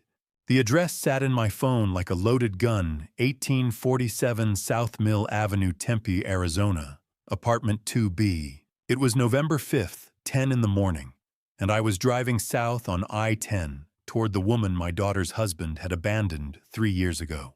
The private investigator had handed me her contact information, along with everything else: photos of a little girl with Brandon's eyes, court documents for unpaid child support, text messages begging for grocery money that had gone unanswered for months. Melissa Rodriguez, 30 years old, dental hygienist, single mother. One more victim in Brandon Hayes' long trail of wreckage. I parked outside a modest 2-story apartment complex with faded stucco and a cracked pool. The kind of place where people work 2 jobs and still struggle to make rent. I climbed the stairs slowly, my banker instincts screaming that I was about to hear something I didn't want to know. She answered on the first knock. Melissa was petite, with dark hair pulled into a ponytail and tired eyes that looked older than 30. She wore scrubs, pale blue, the kind you see in dental offices, and held the door halfway open, cautious. "Mr. Hughes." "Yes. Thank you for agreeing to meet." She stepped aside. "Come in." The apartment was small but clean. A kid's drawing taped to the fridge, a basket of laundry on the couch, the faint smell of toast. In the corner, a little girl sat on the floor coloring with crayons. 4 years old, dark curls, Brandon's sharp jawline and his mother's soft eyes. "Chloe." "She's beautiful," I said quietly. Melissa's expression softened just a fraction. "She's my whole world." We sat at a small kitchen table. Melissa poured 2 cups of coffee, her hands steady but her voice brittle. I met Brandon in 2018, she began, at a charity event in Scottsdale. He was charming, confident, well-dressed. He told me he was a real estate investor, said he owned properties all over the valley. I nodded. The same script, the same lie. We dated for about a year. He was intense, romantic. He'd show up with flowers, take me to expensive restaurants. I thought I'd found someone who actually saw me, I understand. Then I got pregnant. Her voice dropped, and everything changed. She stared into her coffee. At first he said he was excited, said we'd get married, buy a house, build a life. But the closer I got to my due date, the more distant he became. Missed appointments, stopped answering calls. When did he leave?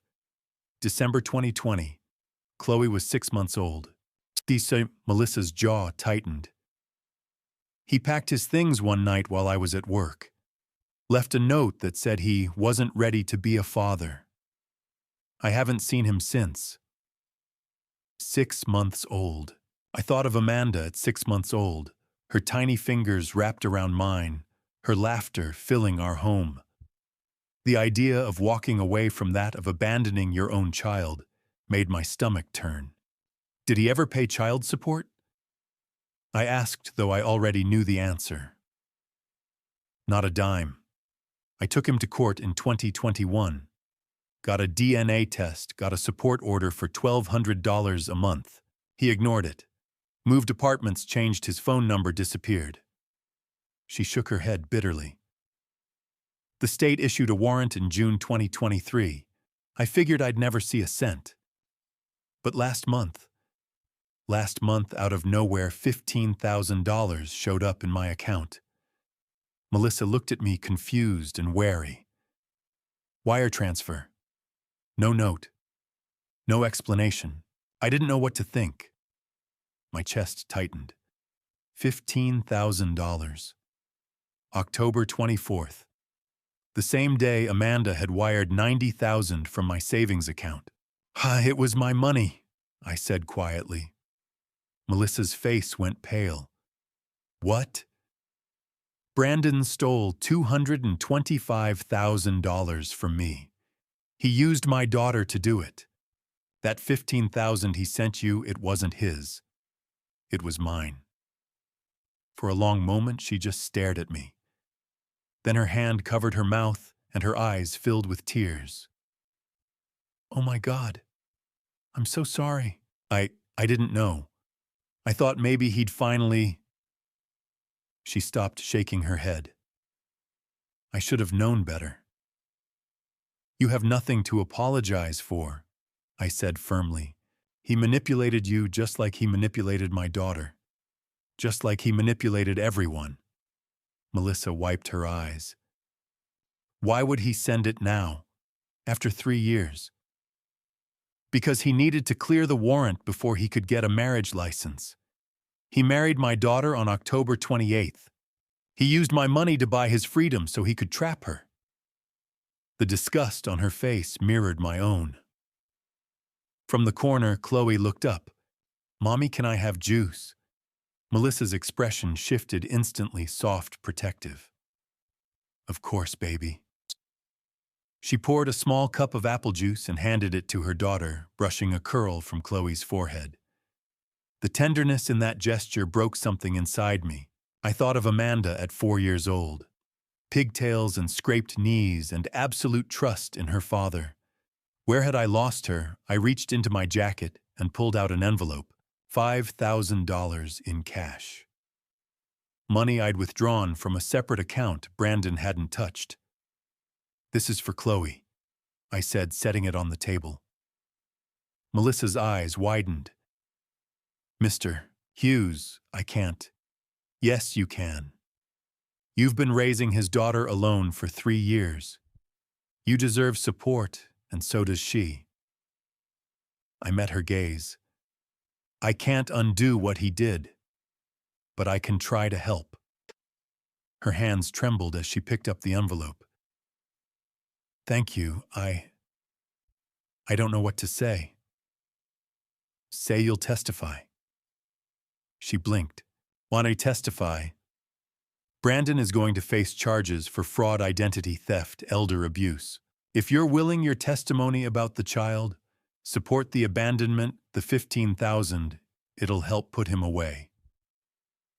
Melissa looked at Chloe, then back at me. Her voice was steel. I'll testify. He needs to be held accountable for what he's done. Thank you. I stood. Melissa walked me to the door, Chloe trailing behind her, clutching a stuffed bunny. Mr. Hughes. I turned. Your daughter, do you think she knows about Chloe? I don't think so, but she will. Melissa nodded slowly. I hope she's okay. I hope she gets out before he destroys her too. So do I. I drove home in silence, hands tight on the wheel. Brandon Hayes wasn't just a con man. He was a destroyer of families. He left Melissa alone with a baby. He drained my life savings. He manipulated my daughter into betraying her own father, and he almost succeeded. But not anymore. Because now I had Melissa. I had the bank records. I had the evidence. And I wasn't going to let him destroy one more family. The call came on Friday night, 3 days after I met Melissa and Chloe. I was sitting in my kitchen, the same chair I'd occupied the morning I discovered the empty accounts, when my phone buzzed. Amanda's name lit up the screen. I let it ring twice before I answered. Hello, Amanda. Her voice was ice. We need to talk. No greeting, no pretense, just cold, surgical hostility. I'm listening. You need to drop the lawsuit. You need to call the bank and unfreeze the accounts. And you need to call the title company and release the escrow on the house. I leaned back in my chair, letting the silence stretch. Or Brandon and I will file a petition with the court to have you declared incompetent. We'll request a psychological evaluation, a guardianship hearing, and if necessary, we'll have you committed to a memory care facility. My stomach twisted, but I kept my voice steady. A memory care facility. That's right. Her tone was clipped, rehearsed. You're 58 years old. You're showing signs of confusion, paranoia, memory loss. You signed documents you claim you don't remember. You're making wild accusations against your own family. A judge will see that. I heard Brandon's voice in the background, low and smooth, coaching her. How much does a facility like that cost? I asked quietly. Around $8,500 a month. Don't worry, we'll make sure you're comfortable. $8,500 a month. For the rest of my life. Locked away, stripped of my autonomy while they drained whatever was left. It was a good plan. Clean. Legal. Cruel. You've thought this through, I said. We have. Her voice sharpened. So here's what's going to happen. You're going to admit you made a mistake. You're going to apologize. And you're going to make this right. Or you'll destroy me. Or we'll protect you, she corrected. From yourself. I closed my eyes and thought of Catherine. Thought of the little girl who used to draw pictures of superheroes. Thought of Melissa Rodriguez holding a 4-year-old child Brandon had abandoned. And I thought, enough. Amanda, before you do that, there are a few things you should know about your husband. I don't want to hear. In 2021, Brandon defrauded a woman named Michelle Torres in Denver. He convinced her to invest $95,000 in a fake restaurant. She lost her retirement savings. Silence. In 2022, he did it again. Jennifer Adams, San Diego, $67,000. He told her his mother needed surgery. There was no mother. No surgery. That's a lie. Your in-laws, Linda and Richard Hayes. Their real names are Denise Crawford and Alan Porter. They're actors. Brandon paid them $4,500 to pretend to be his parents at that dinner in July. I heard her breath catch. And the best part, Amanda Brandon has a 4-year-old daughter. Her name is Chloe. Her mother is Melissa Rodriguez, a dental hygienist in Tempe. He hasn't paid a dime of child support in 3 years. He owes $42,000. There's a warrant out for his arrest. You're lying. He sent Melissa $15,000 on October 24th, the same day you wired $90,000 from my savings account. He used my money to clear the warrant so he could marry you. Stop it. He's a con man, Amanda. He's been running this scam for years, and you helped him do it. Brandon. Her voice turned away from the phone, sharp and panicked. Brandon, what is he talking about? What daughter? What actors? I heard Brandon's voice, distant but fast, trying to control the narrative. Baby, he's lying. He's trying to... Who the hell is Melissa Rodriguez? Amanda, listen to me. Who is Denise Crawford? The line exploded into shouting. Amanda's voice, shrill and furious. Brandon's voice louder, defensive, scrambling. I heard something crash, a glass, maybe a plate, and then the call cut off. I set the phone down on the table and stared at it. 30 seconds later, it rang again. Unknown number. I answered. Hello, Mr. Hughes. A woman's voice. Older. Shaky. This is Denise Crawford. I sat up straight. Ms. Crawford, I need to talk to you. About Brandon. I'm listening. She took a breath. It sounded like she'd been crying. I didn't know. When he hired me, I didn't know what he was doing. He said it was a prank. A surprise for his girlfriend. He said her real parents had passed away, and he wanted to give her a family experience before he proposed. And you believed him. I'm an actress, Mr. Hughes. I take gigs where I can get them. $2,500 for one dinner, it seemed harmless. Her voice cracked. But then I saw the news. I saw your name. I saw the lawsuit. And I realized I helped him steal from you. You did. I'm so sorry. She was crying now. I have a father. He's 73. If someone did this to him, I'd... She stopped. I want to make this right. I'll testify. I'll give you everything, the contract, the text messages, the Venmo receipts. Whatever you need. I exhaled slowly. Thank you, Ms. Crawford. I'm sorry, she whispered again. I'm so sorry. The line went dead. I sat there in the dark, phone in hand, the weight of the last 2 weeks pressing down on my chest like a stone. A knock at the door. I didn't move. Another knock. Warren, it's Frank. Open up. I let him in. Frank Donovan took one look at me and steered me back to the kitchen table. He didn't ask questions. He just made coffee, set a mug in front of me, and sat down. She called, I said finally. Amanda. She threatened to have me declared incompetent, put me in a memory care facility. $8,500 a month. Frank's jaw tightened. Jesus. Then I told her about Chloe, about Melissa, about the fake parents. I looked at him. She didn't know Frank. She had no idea. And now she does. I nodded. Frank leaned forward, his voice low and firm. Listen to me. You didn't destroy her marriage. You didn't ruin her life.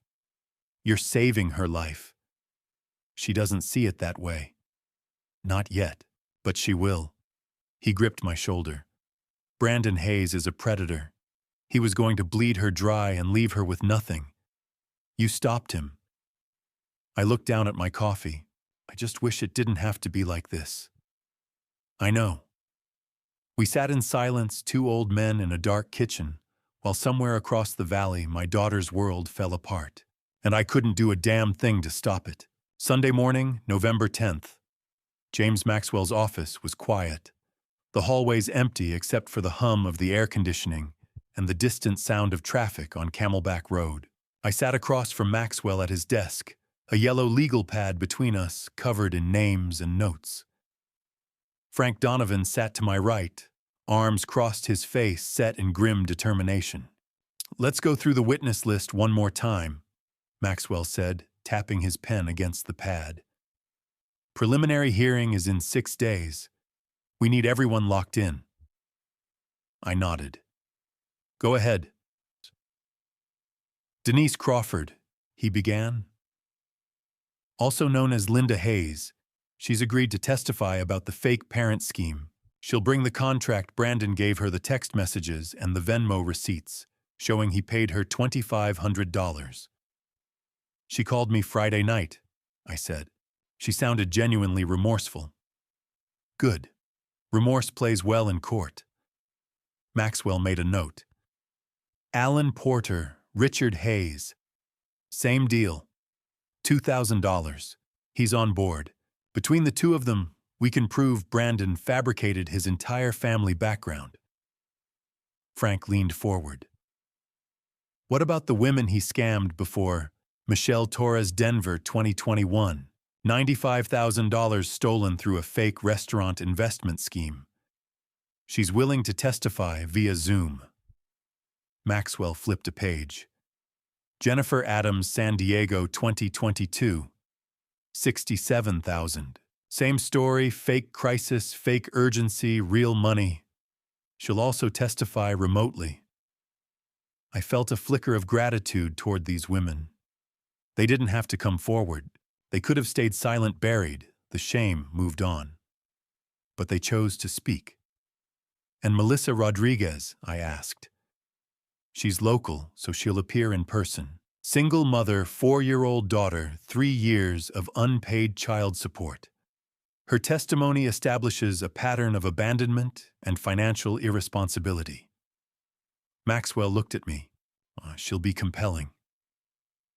I thought of Chloe coloring on the floor of that small apartment.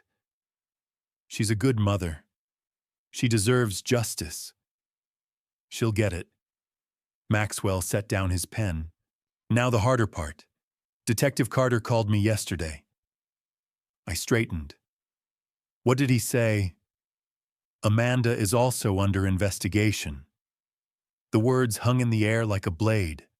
For what? Frank asked, though we all knew the answer.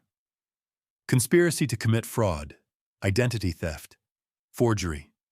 She directly withdrew funds from your accounts using the forged power of attorney. She signed the documents. She facilitated the sale of the rental property. Maxwell's voice was clinical, detached. The state has enough evidence to charge her as a co-conspirator. My chest tightened.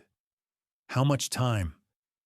If convicted, 18 months to 3 years. 3 years. My daughter.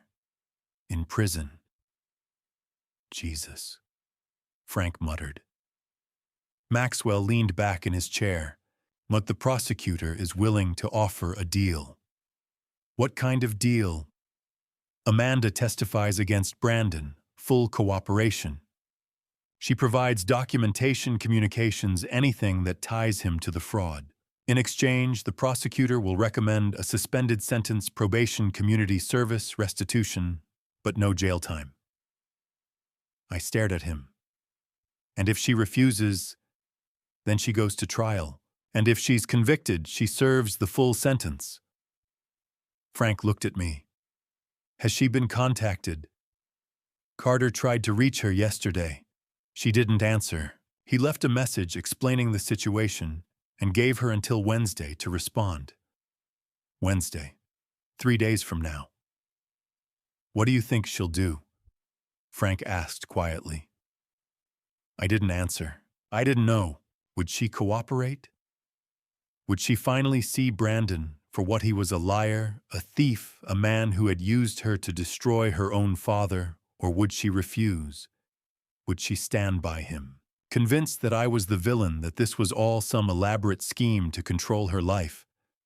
I thought of the girl who used to hold my hand crossing the street, the girl who drew pictures of superheroes, the girl who promised to take care of me after her mother passed. And I thought of the woman who had threatened to lock me in a memory care facility. I didn't know which version of Amanda would show up on Wednesday. Warren, Maxwell's voice pulled me back. Sorry. What? I asked if you want me to reach out to her. Lawyer to lawyer. Explain the situation. I hesitated. Would it help? It might. Sometimes hearing it from a neutral party makes a difference. Do it, I said. But don't pressure her. Just make sure she understands what she's facing. Maxwell nodded. I will. We finished the meeting an hour later. Frank walked me to my car, his hand on my shoulder. She'll do the right thing, he said. I hope so. She's your daughter, Warren. Deep down, she knows the truth. I wanted to believe him. I really did. But I'd spent the last 2 weeks learning that the people you trust the most can hurt you the deepest. The night of November 15th, I lay awake in bed, staring at the ceiling. Tomorrow was the preliminary hearing. Tomorrow a judge would decide whether there was enough evidence to move forward with charges against Brandon Hayes. And somewhere across the valley, Amanda was making a choice. Cooperate and save herself. Refuse and go down with the man who had destroyed us both. I thought of Catherine, wondered what she would say, wondered if she would forgive me for what I was about to do to our daughter. At 2 a.m. my phone buzzed, a text from James Maxwell. Amanda's attorney just called. She's in. She'll testify. Preliminary hearing is still on for tomorrow 9 a.m. I read the message 3 times. Then I set the phone down, closed my eyes, and let out a breath I didn't know I'd been holding. She chose the truth. She chose to survive. And maybe, just maybe, she chose me. The Maricopa County Superior Court sat like a concrete fortress in downtown Phoenix, its glass and steel facade glinting in the early morning sun. I arrived at 8 o'clock, my tie knotted too tight, my hands clammy despite the dry November air. Frank met me at the entrance. He didn't say anything, just clapped me on the shoulder and walked beside me through security, through the lobby, up the elevator to the 3rd floor. James Maxwell was waiting outside courtroom 3C, briefcase in hand, his expression calm and professional. Ready? He asked. I nodded, though I wasn't sure I was. Brandon's already inside. He was transferred from the 4th Avenue jail this morning. And Amanda? Maxwell's face tightened. She's not coming. My stomach dropped. What do you mean she's not coming? She said she'd testify. She will, but not today. This is just the preliminary hearing. The judge will decide if there's enough evidence to proceed to trial. Amanda's testimony comes later. He paused. She asked to stay away from the courthouse today. She's struggling. I wanted to ask more, but the bailiff opened the door and called us inside. The courtroom was smaller than I expected. Wood-paneled walls, fluorescent lights, rows of empty benches. A handful of people sat scattered in the gallery, journalists, I guessed, or curious onlookers. I took a seat in the front row, Frank beside me, Maxwell at the prosecutor's table. And then they brought him in. Brandon Hayes. He wore an orange jumpsuit, his hands cuffed in front of him, his hair disheveled, his face pale and unshaven. Gone was the polished confidence, the expensive suit, the Tag Heuer watch. He looked smaller now, diminished. But when his eyes found mine, they burned with rage. He stared at me across the courtroom, his jaw clenched, his expression promising violence. I held his gaze and didn't look away. You did this to yourself, I thought. Not me. The bailiff announced the judge, Honorable Margaret Finch, a woman in her 60s with steel-gray hair and a no-nonsense demeanor. She took her seat, opened a file, and looked at Brandon without a trace of sympathy. Mr. Hayes, you are charged with 8 counts. Please remain standing. Brandon stood, his public defender, a tired-looking man in an ill-fitting suit, beside him. The prosecutor, a sharp woman named Lisa Ortega, rose from her table. Your Honor, the state charges the defendant with the following: Count 1, elder financial abuse, Arizona Revised Statutes, Section 46-456. The defendant, through fraudulent means, obtained $225,100 from the victim, Warren Hughes, age 58. Count 2, forgery, ARS 13-2002. The defendant facilitated the creation of forged power of attorney documents bearing a falsified notary seal. Count 3, fraudulent schemes and artifices, ARS 13-2310. The defendant engaged in a pattern of deception to unlawfully obtain money and property.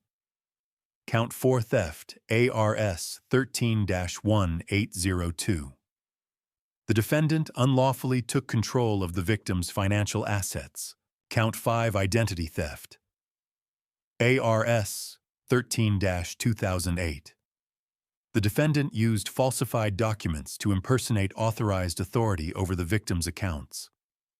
Count 6, child support evasion, ARS 25-681. The defendant owes $42,000 in unpaid child support and has evaded legal obligations for 3 years. Counts 7 and 8. Additional conspiracy and fraud charges related to prior victims in Colorado and California. Judge Finch looked at Brandon. How do you plead? Brandon's lawyer cleared his throat. Not guilty, Your Honor. Noted. Ms. Ortega, call your first witness. For the next 2 hours, I watched the case against Brandon Hayes unfold like a landslide. Denise Crawford took the stand first. She was nervous, her voice shaking, but she told the truth. She described the contract, the $2,500, the text messages, where Brandon had coached her on what to say at the dinner. She presented the Venmo receipts, the fake script he'd given her. Brandon's face went red. Alan Porter followed. Same story. $2,000. A paid performance. He handed over his contract and his phone records. Brandon whispered furiously to his lawyer. Melissa Rodriguez was next. She sat in the witness chair with quiet dignity. Her hands folded in her lap, and told the judge about Chloe. About the abandoned pregnancy. About 3 years of silence. 3 years of unpaid support. About the sudden $15,000 payment on October 24th, the same day my savings account had been drained. Brandon stared at the table. Then came the Zoom testimony. Michelle Torres, calling in from Denver, described how Brandon had convinced her to invest $95,000 in a non-existent restaurant. Her voice broke when she said she'd lost her retirement savings. Jennifer Adams from San Diego recounted a nearly identical scam. $67,000, a fabricated story about his mother's surgery. No mother, no surgery. By the time the last witness finished, Brandon looked like a cornered animal. Judge Finch reviewed her notes. Mr. Hayes, I find sufficient evidence to bind you over for trial on all 8 counts. Bail is set at $500,000. $500,000. Brandon's lawyer leaned over, whispered something. Brandon's face went ashen. Your Honor. The lawyer said, my client does not have the resources. Then he'll remain in custody until trial. Judge Finch's gavel came down. We're adjourned. Brandon was led away in handcuffs. He looked back once, his eyes locking on mine. I didn't flinch.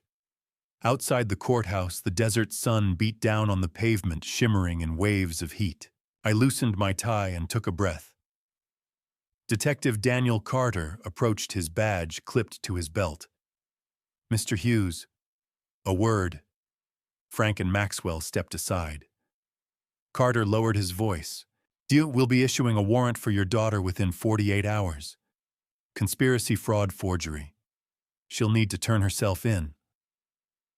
My chest tightened. She agreed to cooperate. I know, and that'll help her. But she still committed crimes. The law doesn't care if she was manipulated. Carter's expression softened. I'm sorry. I know this isn't easy. Will she go to jail? Depends on the judge. If she cooperates fully, testifies, shows remorse, probably probation. But she'll have a record. I nodded slowly. Thank you, Detective. He walked away. I stood there on the courthouse steps, the noise of the city buzzing around me, cars, voices, the distant wail of a siren. My phone buzzed. A text. Unknown number. I opened it. Dad, I need to talk. Amanda. I stared at the screen. 4 words. After 2 weeks of silence. After threats lies theft. Dad. I need to talk. Frank stepped beside me. What is it? I showed him the message. He exhaled slowly. What are you going to do? I looked up at the courthouse, then back at the phone. I don't know, I said quietly. But I knew I couldn't ignore her. Not yet. If you're invested in Warren's journey, comment waiting so I can feel your support. Before we continue, the upcoming part has creative elements woven in for impact. If that's not your style, you're welcome to close the video now. Totally understandable. The cafe in Old Town Scottsdale was quiet at 4 in the afternoon. I sat near the back, black coffee untouched, waiting.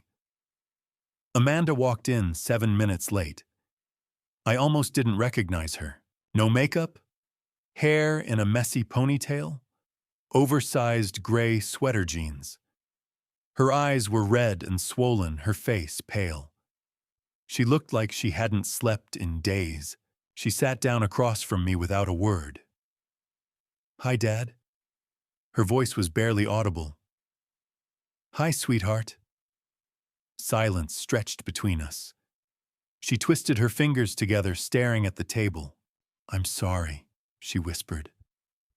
I'm so sorry, Dad. For everything. For the money. For the house. For what I said about Mom. About the nursing home. I didn't mean it. I was just... Her voice broke. She pressed her palms against her eyes, trying not to cry. I waited. Brandon told me you wouldn't even notice, she said, tears spilling over. He said you had so much money that taking a little wouldn't hurt you. He said you'd want to help me. And you believed him. I wanted to believe him, because I was desperate. She looked up at me, her face wet. I'm $28,000 in debt, Dad. Credit cards. I was about to be evicted. I didn't know what to do. $28,000. Why didn't you come to me? I asked quietly. Why didn't you just ask? She shook her head. Because I was ashamed. Because I didn't want you to think I was a failure. Her voice dropped. And because after Mom died, you disappeared. Not physically, but emotionally. You were there, but you weren't there. I tried to talk to you, but you didn't want me. You wanted her. The words hit like a punch. I felt like I lost both my parents that day, she whispered. And I've been trying to get you back ever since. I stared at her, my throat tight. She was right. After Catherine's accident, I'd fallen into grief so deep I couldn't see daylight. I'd stopped answering calls, stopped living. I'd abandoned my daughter when she needed me most. Amanda, I said, my voice rough. I'm sorry. I didn't know. I know you didn't. That's why I didn't say anything. She wiped her eyes. Brandon knew. He knew I was angry. He knew I felt abandoned. And he used it. He told me you owed me. That taking the money wasn't stealing it, was taking what was already mine. And now I know he lied about everything. The investments, the properties, his parents, his whole life. Her face twisted with shame. I helped him steal from my own father, and I can't take it back. I reached across the table and took her hand. She flinched, then gripped my fingers like a lifeline. I forgive you, I said. She shook her head violently. You shouldn't. I don't deserve, Amanda. Look at me. She did, tears streaming. I forgive you. You made a mistake. You were manipulated. But you're still my daughter. And I love you. She broke. She bent forward, sobbing into her hands. I stood, walked around the table, and pulled her into my arms. She buried her face in my shoulder and cried deep, wrenching sobs that sounded like they'd been buried for years. I held her and whispered the words I should have said 3 years ago. I'm sorry. I'm so sorry I wasn't there.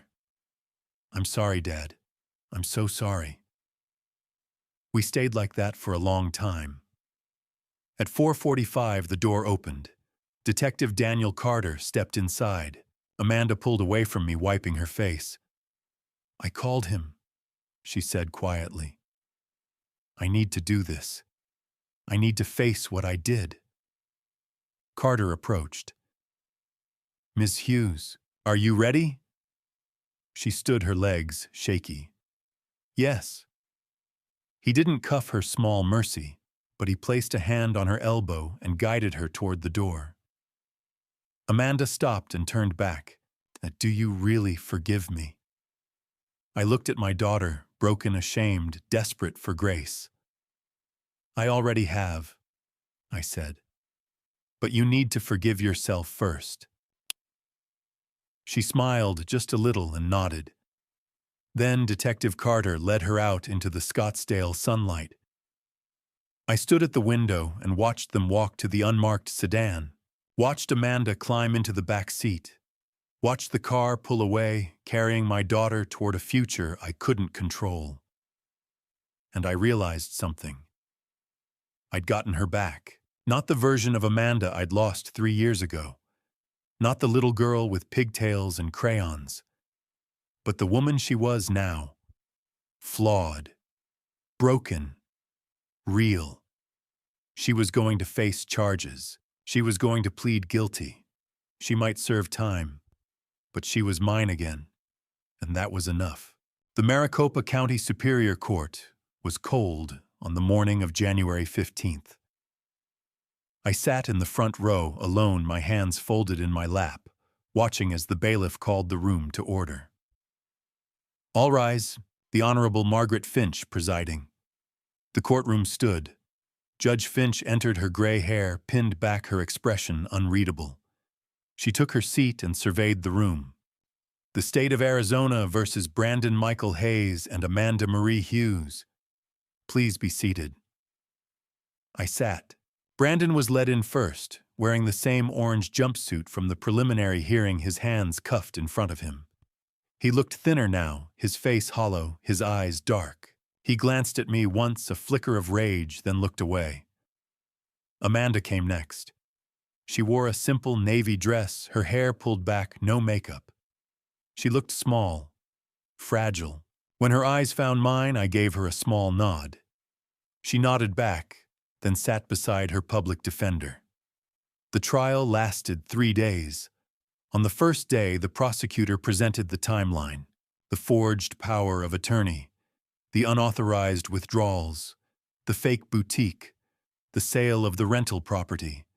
Every transaction, every lie, every manipulation laid out in cold, clinical detail. Michelle Torres testified via Zoom from Denver. She spoke calmly, but her voice shook when she described losing $95,000 to Brandon's fake restaurant scheme. Jennifer Adams followed. San Diego, $67,000. A fabricated story about a dying mother. She cried on the screen. On the second day, Denise Crawford and Alan Porter took the stand. They each described the fake parent scheme, the contracts, the script Brandon had given them. Denise apologized to me directly from the witness chair. "I'm so sorry, Mr. Hughes. I didn't know."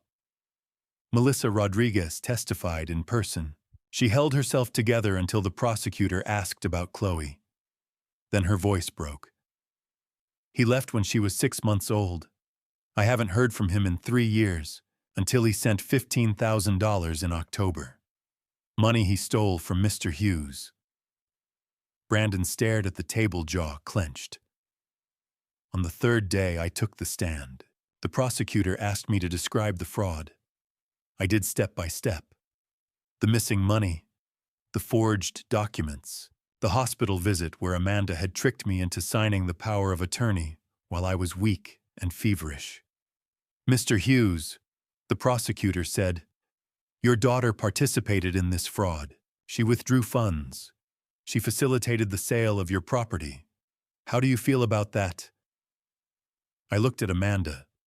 She was staring at her hands, tears streaming down her face. "My daughter stole my money," I said quietly. "But Brandon Hayes stole her soul." The courtroom was silent. He manipulated her. He exploited her grief, her loneliness, her desperation. She made a terrible mistake. But he's the one who made her believe it was justified. The prosecutor nodded. "Thank you, Mr. Hughes." Then it was Amanda's turn. She walked to the stand, slowly, her hands trembling.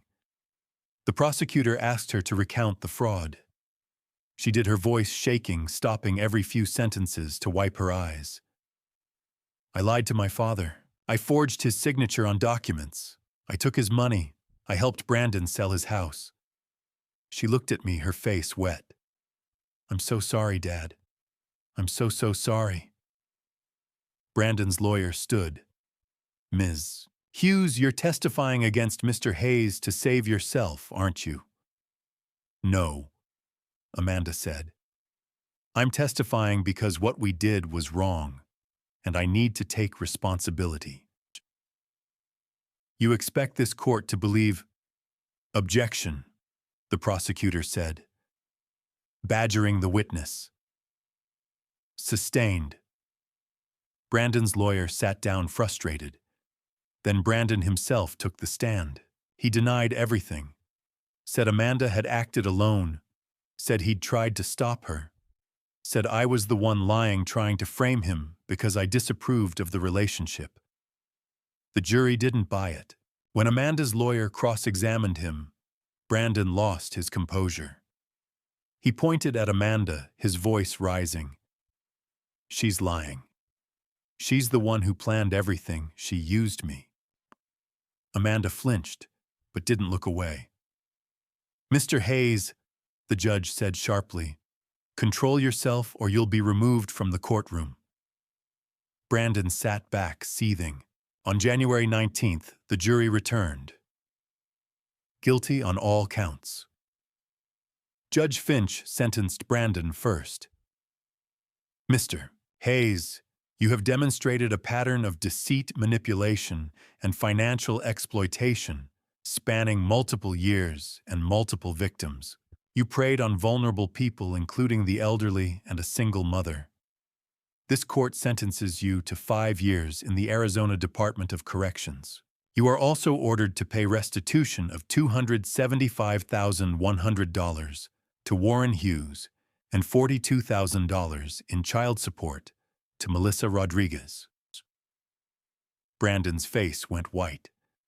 Then the judge turned to Amanda. Ms. Hughes, you participated willingly in this fraud. However, the court acknowledges that you were manipulated by Mr.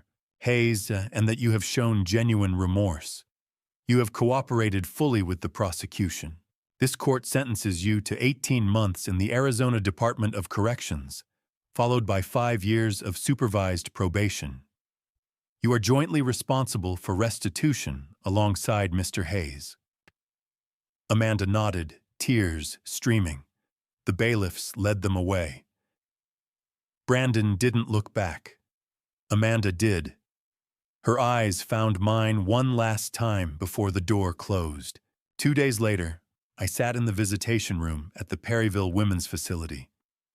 Amanda walked in wearing a tan jumpsuit, her hair shorter now, her face pale but calm. She sat down across from me, a sheet of plexiglass between us. We picked up the phones. Hi, Dad. Hi, sweetheart. She smiled just a little. 18 months. I know. That's a long time. I shook my head. It's nothing. I'll wait for you. 18 months. I can wait. Her eyes filled with tears. You really mean that? I do. She pressed her hand against the glass. I pressed mine against hers. I love you, Dad. I love you too. We sat like that for a long time, 2 hands separated by plexiglass holding on.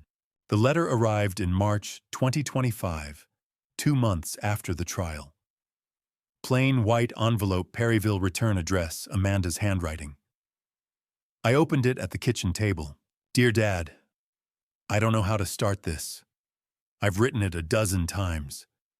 My therapist says I need to stop running from the hard things. I'm sorry. For stealing from you. For lying. For what I said about Mom.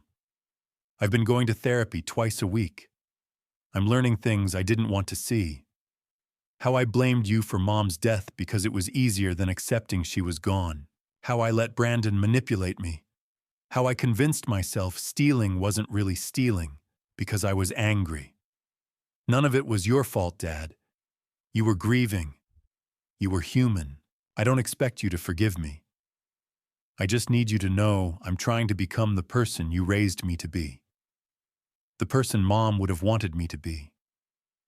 I love you, Dad. Amanda. I read it 3 times, then folded it carefully. That night I wrote back. Dear Amanda, I received your letter. Thank you for being honest. You don't need to keep apologizing. I've already forgiven you. What you need to do now is forgive yourself. I'm proud of you for going to therapy. That takes courage. I want you to know something. No matter what you did, no matter what happens, I choose to love you. That's not conditional. It's just true. 18 months will pass. I'll be here when they do. Love, Dad. I mailed it the next morning. The months that followed were quiet. Spring turned to summer, summer to fall. The house felt empty, but it was a different kind of empty. Not hollow grief, but waiting. In April, Frank convinced me to volunteer at the Phoenix Public Library again. I started teaching elder financial abuse workshops twice a month. I told my story carefully without names and watched seniors lean forward taking notes. "How did you know something was wrong?" someone asked. "I didn't. Not at first. I trusted the person who hurt me. That's what makes it so hard." After one session, a man in his 70s approached me, hands shaking. "My son's been taking money from my account. I didn't know who to tell." I gave him James Maxwell's card. "Call this lawyer. He'll help you." The man's eyes filled with tears. "Thank you." I thought of Amanda, how easily I could have stayed silent. But I hadn't. And maybe this man wouldn't either. In June, I used part of the restitution money trickling in from Brandon's prison wages and set up a small fund. $5,000. The Catherine Hughes Elder Protection Fund. Money to help other victims pay for legal fees, counseling basic needs. Frank helped me file the paperwork.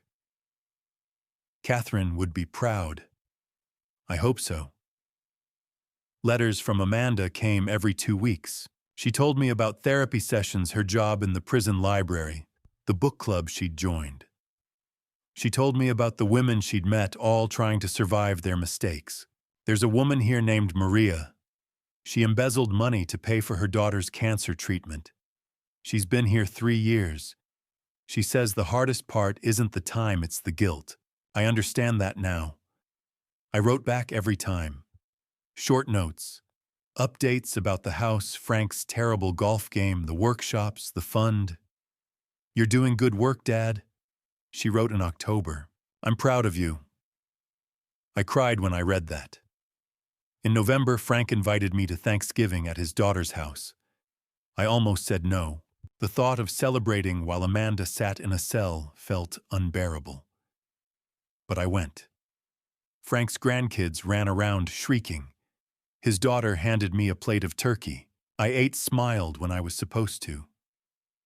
On the drive home, Frank asked, "You doing okay?" "I'm managing." "She'll be out in 7 months." "I know." December came. I put up a small Christmas tree for the first time since Catherine passed. I hung a few ornaments, plugged in the lights, and stared at it. On Christmas Eve, I wrote Amanda. "Dear Amanda, I miss you. I don't say that enough, but it's true. I put up a tree this year. Maybe because I wanted to remember when you were little. Maybe because I needed to believe good things can come back. 6 more months. We're almost there. Merry Christmas, sweetheart. Love, Dad." January arrived cold and clear. I marked days on the kitchen calendar. 18 months minus 13, 5 to go. In February, Amanda's letter was different. "Dear Dad, I've been thinking about what happens when I get out. I'm scared. Scared I won't find a job. Scared people will judge me. Scared I'll disappoint you again. But I'm also hopeful. I've changed, Dad. I understand now what I did, not just to you, but to myself. I let anger and fear make my decisions. I won't do that again. I don't know what my life will look like in 4 months, but I know I want you in it. If you'll still have me. Love, Amanda," I wrote back immediately. "Dear Amanda, of course I'll have you. You're my daughter. That hasn't changed. It never will. You're going to be okay, better than okay. You're going to build a life you're proud of.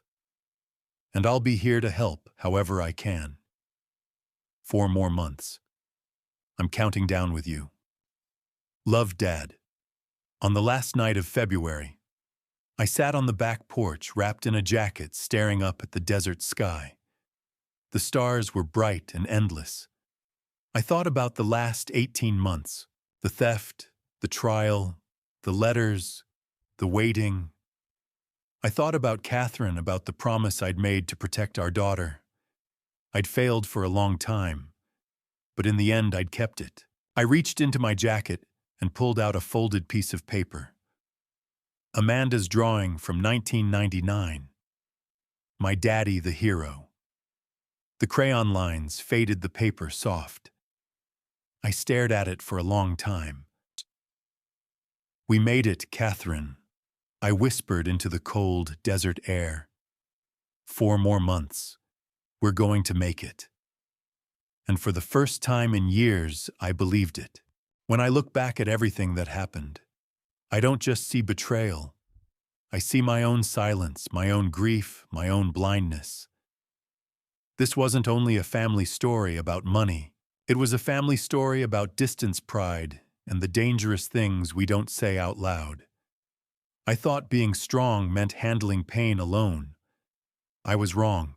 If you take anything from this family story, let it be this. Don't ignore red flags just because they come wrapped in love. Don't sign what you haven't read. Don't assume your children are fine because they smile. And don't disappear emotionally the way I did after my wife died. That vacuum became the space someone else stepped into. People may call what I did dad revenge, but it wasn't revenge. Real dad revenge isn't about destroying your child. It's about stopping the person destroying them. And sometimes painful truth is the only form of protection. If there was any dad revenge in this journey, it was aimed at deception, not at my daughter. Justice matters, accountability matters, but so does grace. I believe God does not waste pain, He uses it to refine us. I lost money, I lost peace, but I found my daughter again. And that is worth more than any account balance. Now, from my heart to yours, thank you for staying with me until the end of this journey. Leave a comment and tell me, what would you do if you were in a father's place, betrayed by his own child, yet forced to choose between justice and mercy? I truly want to hear your perspective. If this story moved, you consider subscribing so you don't miss future episodes. Please note, while inspired by real-life social issues, certain elements have been dramatized for storytelling. If this type of content isn't for you, feel free to explore other videos that better match your interests.